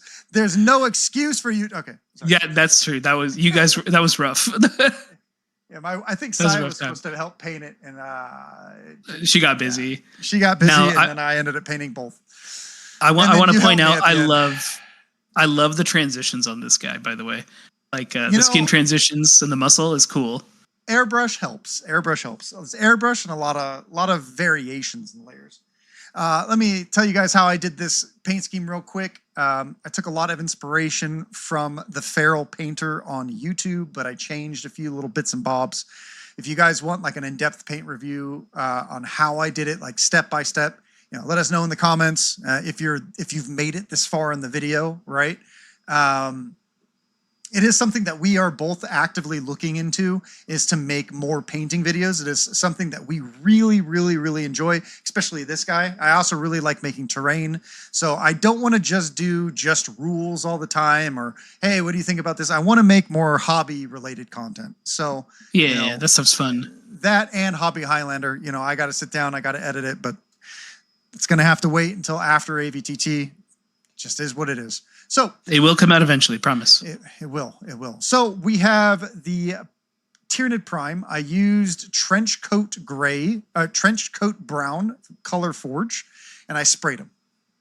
How'd you like color forge, by the way? It was nice. How'd it work? It was nice. It was colorful, worked, covered well. I would say that it wasn't as thin as I find. Like some of the thinnest primers is like GW White Scar, Gray Seer, and Wraithbone, but they have like a really like noxious smell. You know, they have this. Oh, they do. weird- Yeah, They have a smell weird smell to them, you know, and you're like, and then they smell for like 4 or 5 hours, and you're like, ugh. easy. Yeah, you just gotta But leave them. they are a really good primer. I really like them. But I used Color Forge. It smelled like every other spray paint. Able to start painting on them in like 20 minutes. Fantastic. I think I let them. I sprayed probably 20 minutes later. I did a zenithal of Wraithbone. But guess what? I didn't really like it. It was way too contrasty between the two. This is what the guy on the Feral Painter does. He does that. I would still suggest doing that because the zenithal from the lighter can, even though I go in with an airbrush afterwards with my favorite paint, which is AK Light Earth. I love the color. I think it's beautiful. I use it on any scheme and every scheme that I can. And if you don't own an airbrush, you can use a dry brush and get the same effect. But the spray paint can from Over the Top gives a nice mottled effect because there's so much particulates that cover your model. It goes like up underneath certain areas. It's not just a pure like zenithal, like it's spray. Whenever you use zenithal, I'm talking too much. Whenever you zenithal paint something, right, with a spray paint can, a lot of the times it goes everywhere. It's not as controlled as an airbrush. So I then didn't like it as much. So I went back with my favorite color, AK Light Earth, right? Through an airbrush, and I sprayed a lot more. It wasn't just top down. This one I did like 75-degree angle. I got a lot of other colors, but I left that darkness underneath. But I left some of the particulates in other places because I don't want the skin just to be one color. I want skin to look more organic, right? So from there, I took Magos Purple and I put it in all of the joints through an airbrush, but you can also use it layered, watered down with contrast paint, and you can just layer it in really smooth. And wherever you move your brush to, right, that's where the majority of your pigment's going to lay. So then you just remove it. But I want to hit not just the joint, right? I want to hit the areas around it, because when we think of Tyranids grow so fast, right? Their joints are going to be inflamed. Their joints are going to be hurting. Their joints are going to be, they're not just some like beautifully like put together. They're not the Predator, right? Right. Nice callback, Dakota. Like I think that they grow really fast and they're there to attack, and then they're moving a lot, That's kind of how I think about them. So that's the way that I want to do it. So I put the Magos Purple in, and then I did a lot of Caribou Crimson to kind of darken some of those areas. And I did it in a little less area. And then I used a paint that I've never seen before. And the Feral Painter turned me onto it. And I don't know what color it is because I'm colorblind. If you know what color it is, you should tell me. I think Giacomo has a guess, but it is the something Rage shade from GW. It's a shade. It's like a dark gray purple wash. It's like rage, something Rage shade, So what I did with that one is I went into the actual crevices, into like the actual joints, and I painted that to darken those up, and like in the little like hand bits. And then I went back with Magos Purple and I put it in all the little skin rips and stuff. From there, I have a lot of some color on the model, and the model will be way more vibrant than he currently is, right? I also did it on some of the other bits and bobs. Finally, you then black out the entire carapace with the best black known to man, and that is AK Black, Intense Color Black. By far, we've done all the testing in our Hobby Highlander series. It is the best black. It covers in one coat. It's beautiful. It's matte. It covers well. It is absolutely by far the best. So I did that. Go ahead, G. It is very good. Like I 100% agree. It's hard. Yeah. It's hard to not agree. Yeah, it was like the episode was so anticlimactic because it was just like, yeah, this is just the best. It's like, okay, let's talk more about second and third place because they were closer compared to this one. This one is just by far the best, right? So the next two colors that I dry brushed AK Smoke Black, and then I dry brushed AK Ash Black or Ash Gray, right? From there, you can either use a streaking grime that you enjoy, right? You can use a streaking grime. I think I used AK streaking grime, or you can use Goons grime. You can use any kind of like a streaking grime type thing. Put it over all the model, and then I used a blue. Firstly, I sprayed it all gloss. Then I used the enamel. Then I wiped it off with a blue shop towel, like one of those. What is that called? It's like it's just a blue shop. It's blue shop towel. It's like a paper towel, but it's blue. Easy. From there, you kind of still see some settling of the enamel. And for me, I like enamels, but I don't like enamels that much. So I wanted to go back in and re-highlight the skin, right? I forgot to talk about the veins. Well, I guess you'll have to check out our painting tutorial on how to do that. But I went through with AK Light Earth again, and then I added a little bit of AK Ice Yellow into it. You could use any ice yellow. Valleja is a great ice yellow. You could use Dorn Yellow. You could use all different kinds of things. You add it in a little bit, do a little bit of extra, little tiny bit of highlighting. I like to highlight with striations on these kind of guys, and I did like lots and lots and lots of striations all over the model. And then I went back and I re-highlighted all of the carapace with those same colors in that same striation method, but I went vertical instead of lateral, right? And then finally, the very final step is to go back in with AK Black, reinforce the shadows at the top of everything, and then use that black in order to create extra chips in your carapace. And also, they have a lot of divots and cuts in the carapace, so you can re-black those out. And you can kind of make a lot of your lines at the top more jagged. And if you kind of went a little bit too far, you get to reintroduce shadows in all of the areas on the back of the carapace.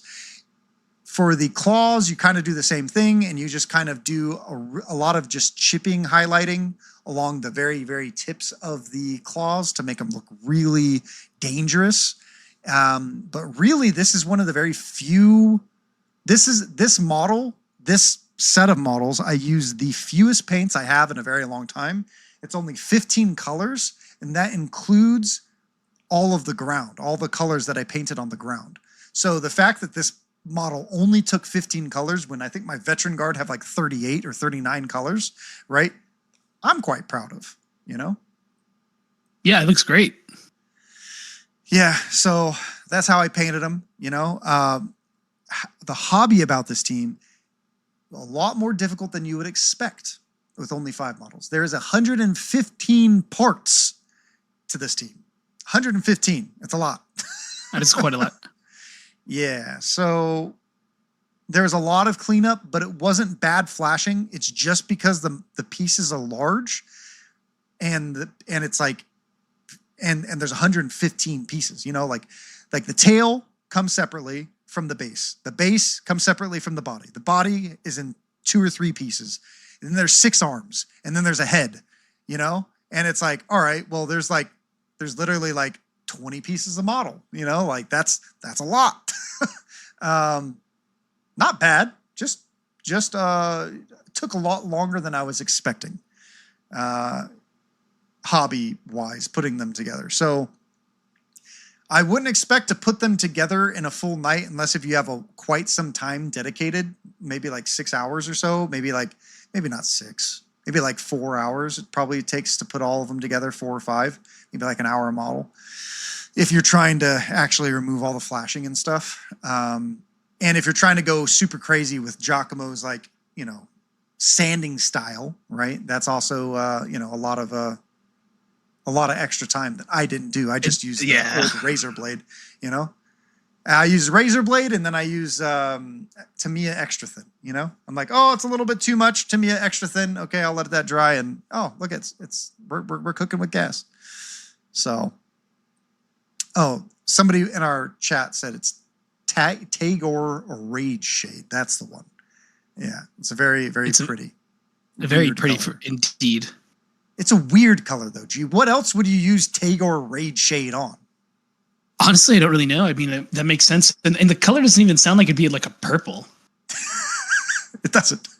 It's just like Rage Shade. Okay, what is Rage Shade? Yeah, what is Rage Shade? You know,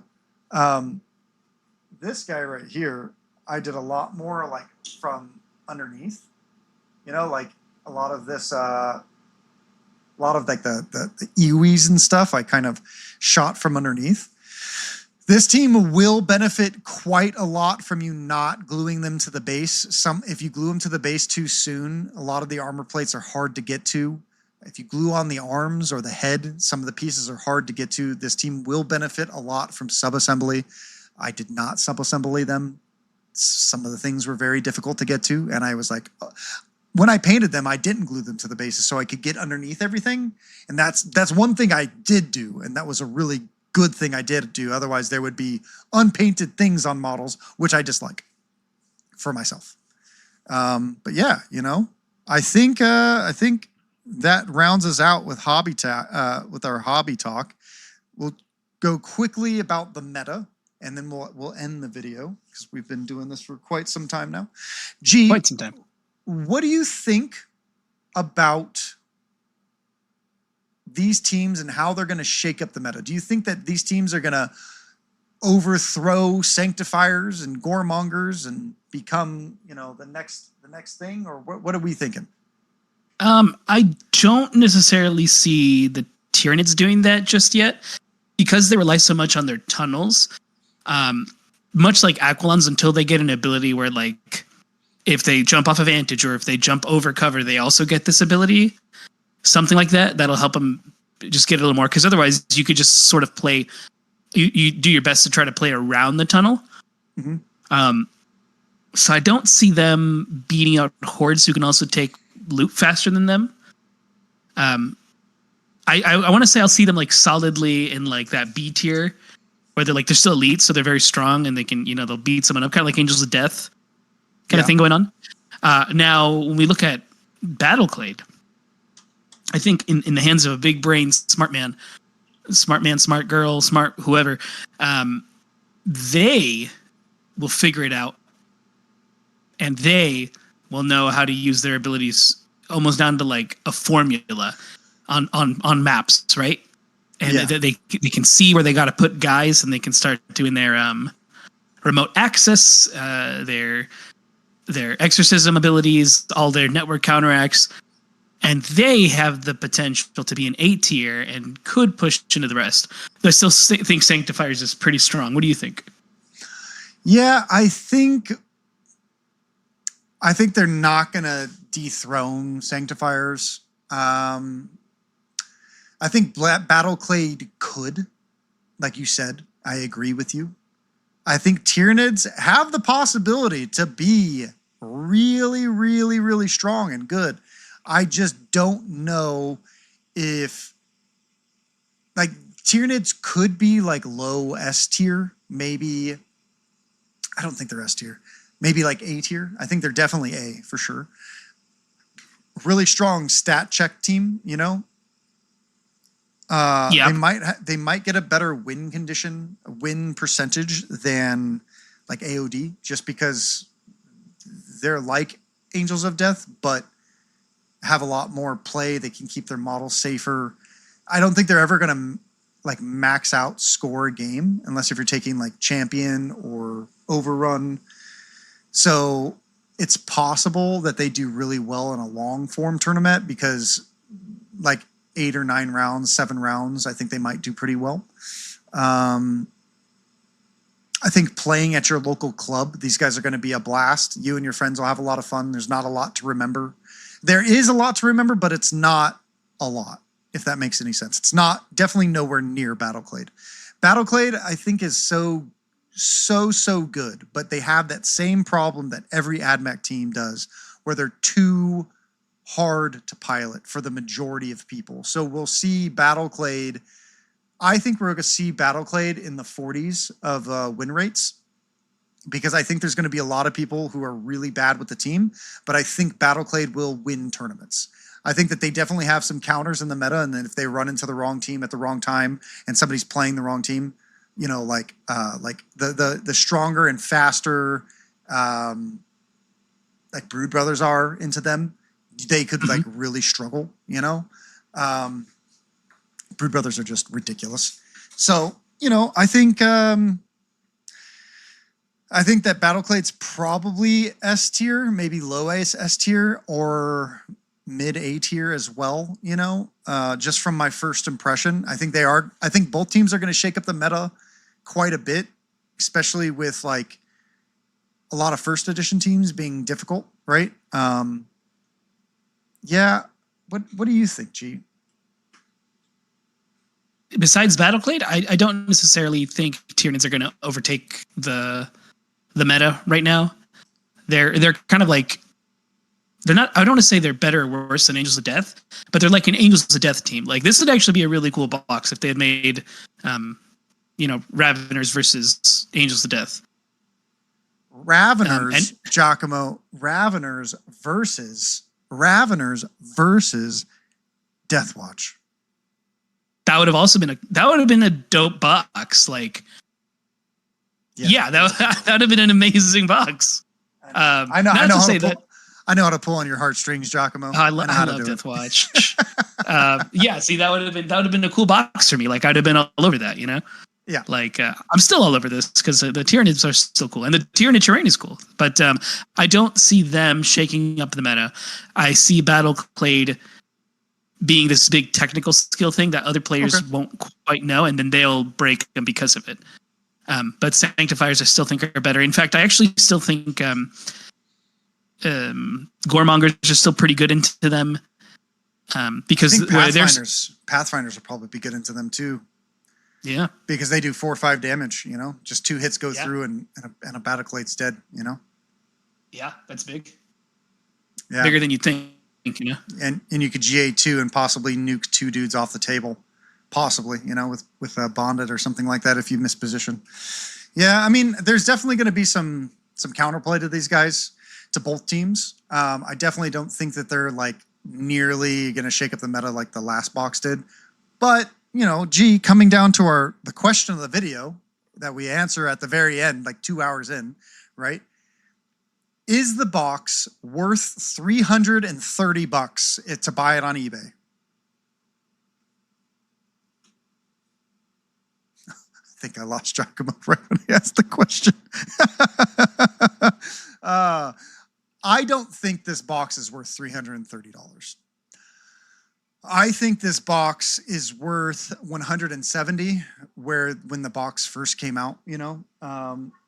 You get the Hormagaunts, you get the terrain, you get both teams. I think it's 100% worth it, but we've seen what a lot of the scalpers are doing right now, or people who got the box and are trying to make a quick flip on it. You know, a lot of the 40K players are picking up. A lot of the 40K players are picking up the Ravagers and stuff, Raveners. You know, what's crazy is Saya was telling me that somebody did a poll on these guys, and this box is more wanted by the majority of 40K players than any other Kill Team box so far. I think Sai was telling me that 14% of all 40K players who answered a specific poll, which is greater than Hivestorm, greater than any of the other ones so far, has said that they want this box.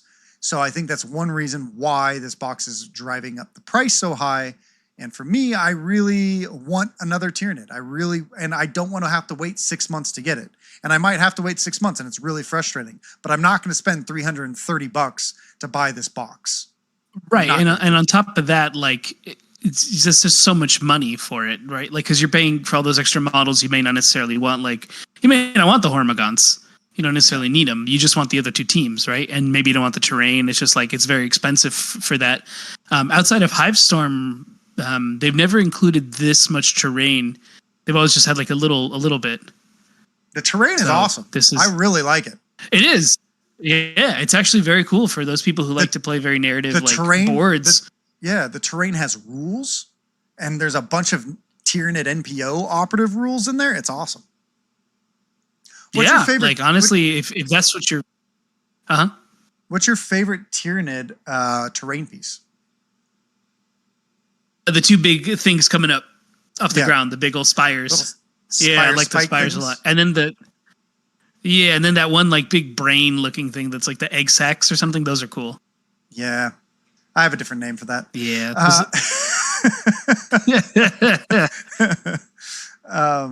Yeah, but also like we definitely want to thank Games Workshop for sending this box early to us so we could get a really in-depth review, get a great time with the team, figure out how to paint all the models, you know. Yeah, I had a blast not only playing this team, but I know that you've said that you want to get the Tyranids now. What are you going to paint your Tyranids like? I've downloaded a color scheme already. Actually, I looked up exotic snake colors and found one. Yeah, let me see. It should come up in the first page. Exotic, if you look up like, snake, or I think I did exotic snake colors or colorful snake schemes, one of the two. Okay. And there's a really cool green blue one I liked. There's a lot of green blue ones, Giacomo. I'm sure there is. Is it AI generated or is it real? No, these are all real ones. These are like a rare captures of them in like the forests and in the jungles. So I was like, and so I was like, that could be very fun. Okay, so you're gonna do like a green blue, like realistic dino kind of looking kind. Do you know what it's called? Is it called a white-lipped island pit viper? Is that what it's called? I have no idea. It was off like a nature website that was explaining them, and it didn't mention the name. It just had the picture. So I was like, well, this is the only one like it. So, well, that's a really... No, not like that, but that one is pretty badass, though. All right, that one is badass. That's right. That's a really cool one for anyone else to do blue and white, you know? Give it like that snow feel. Because I figured like if Tyranids are eating things, they're in my eyes, they're turning into the colors. Is that not green and blue-green? No, that's blue and white. Okay. Whoops. All right. It's all good, but yeah. Yeah, and because generally like frogs kind of turn into colors because of the toxins they eat or the plants that give them toxins. So I figured like, well, I guess Tyranids could probably have that same rule, right? Whatever they're eating is giving them colors. So yeah, I figured I'd go with that kind of scheme. They have a rule called the it's called something camouflaged chromatospore camouflage. They have that. Right, which makes sense. Yeah, there you go. See? Yeah, this is just how you paint them, you know? Chromatospore. Yeah, they're chromatospore. Yeah. Good luck saying that 5 times fast. How tall is the prime? What is that, at least like a 5-inch model? Too tall. So the two models that don't fit under the two models that do not fit under the Volcus strongholds are these two models. So it is this model is actually just slightly taller because of the way his claw is, and this model they're about 3 inches and 3 1/8 or 3 1/4 up to a point. And heaven forbid you put them on. Heaven forbid you put these dudes on cork or something like that and do some kind of fancy base. They're going to be even taller, right? So like you really have to be aware where you're placing them in the kill team in the kill zone, right? Because they won't fit everywhere, you know. Gotcha. Yeah, which is interesting, right? Here, I'm going to show you a nice top-down view of Venom Man. Sorry, this guy. So G, do you want to do any shout-outs at the end of this video? Yeah, so you can join the conversation by leaving a comment in the comment section or in our Discord channel, which is the Squad Games Discord. Dakota and I and a bunch of other people are usually very active there. So if you have a question, most people will answer it. Or whether you want to just show off some of your paint schemes, what are you going to paint your Battleclade? What are you going to paint your Raveners like? Let us know there. We want to thank all the patrons who let us do what we do. Those who are currently listening right now live, because we like to do the live version of this for them as well. And then it'll release usually the next day for everybody else. And if you can't support us there, there's nothing wrong with just watching us on YouTube or giving us a review on the podcast thing you're listening to, whether that's Spotify, Apple Podcasts, or wherever you're getting your podcasts, because that always helps us be found. And being found is always important. And if you want to see us live and you're generally in the SoCal area or usually around it, sometimes we're in Nevada as well. You can come to our tournaments, and you can do that by following the website that is squadgames.net. Check that out, squad-games.net. It's on our event list, so you can see everything coming up, which we do have one coming up real soon. That's going to be in August. I can't remember the dates quite off the top of my head, but we'll pull it up in just a second. So August, you can catch that. That's going to be... There you go, 9th and 10th. That's going to be here in Santa Clarita, California, in the same venue that the AVTT is at. If you want to jump in on that, it's a 2-day event as well. And I believe that's also a golden ticket, if I remember right. So if you're looking to try to get to Worlds, this is a great way to do it. And if you're in the Southern California area, we hope to see you there. Yeah. Now, Giacomo, there we go.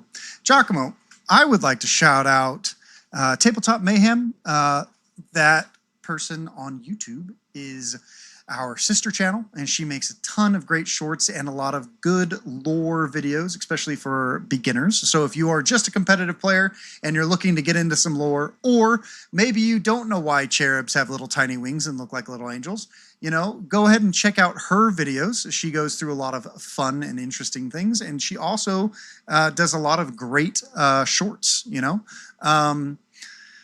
I also want to shout out, our Patreons for coming out. We got a lot of stuff about to release online that you can pick up, right? Like dice trays that you've been looking around and stuff like that. This is a special All Valley Team Tournament color, right? Not all colors will be available online. We're going to do very limited stuff so we can make sure we get some stuff out. And, the micro box is finally coming to the internet, so you can buy one. And, all of our tokens that people have been trying to get. So keep an eye out for those. We have a brand new game mat, the Into the Dark game mat designed by me. And a lot of other cool stuff, So if you want to help support us out and you like cool Kill Team stuff, perhaps, give us a shot, buy something, and we'll ship it out to you. So trying to not make anything made to order anymore because it's too hard to make stuff and get them out in a timely manner. So I make a lot of stuff and then I sell it. So, G, I appreciate you. I want to give you a shout out. Thank you for jumping on and being on. As always, you are the man. And I don't think enough people tell you that, we always give out shout outs to Alexander Popov, which I do, but I'm also going to give out a shout to my boy Giacomo. He is the man. So, thank you all for, man. You're welcome, brother.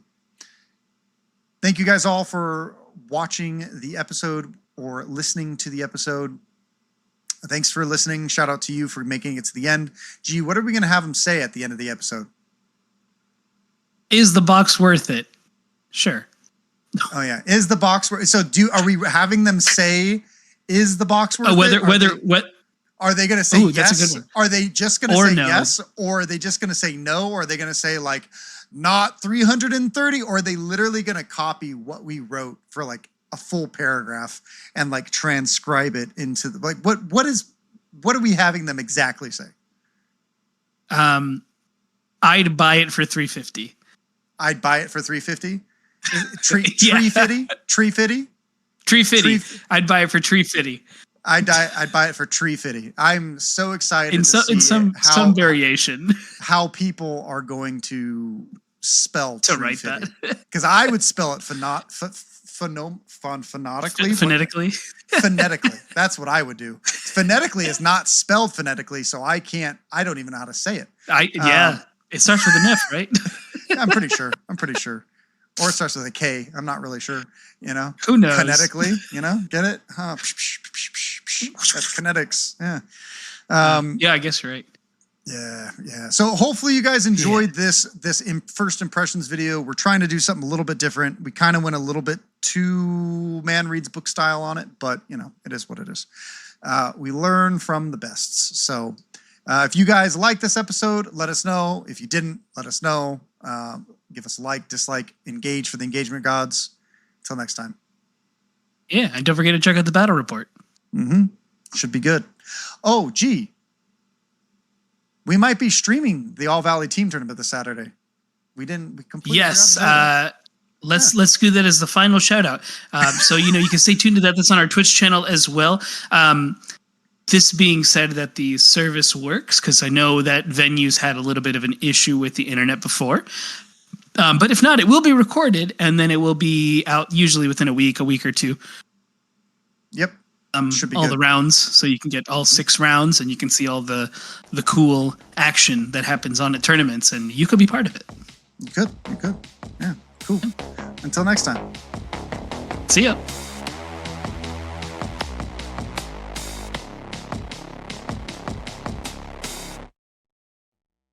The Squad Games podcast is a production of Squad Games Entertainment. For more information on Squad Games, please visit our website at squadgames.net or check out our YouTube channel at Squad Games Entertainment. G is currently in his own world. He is ignoring me. I have upset him. I have upset Giacomo greatly.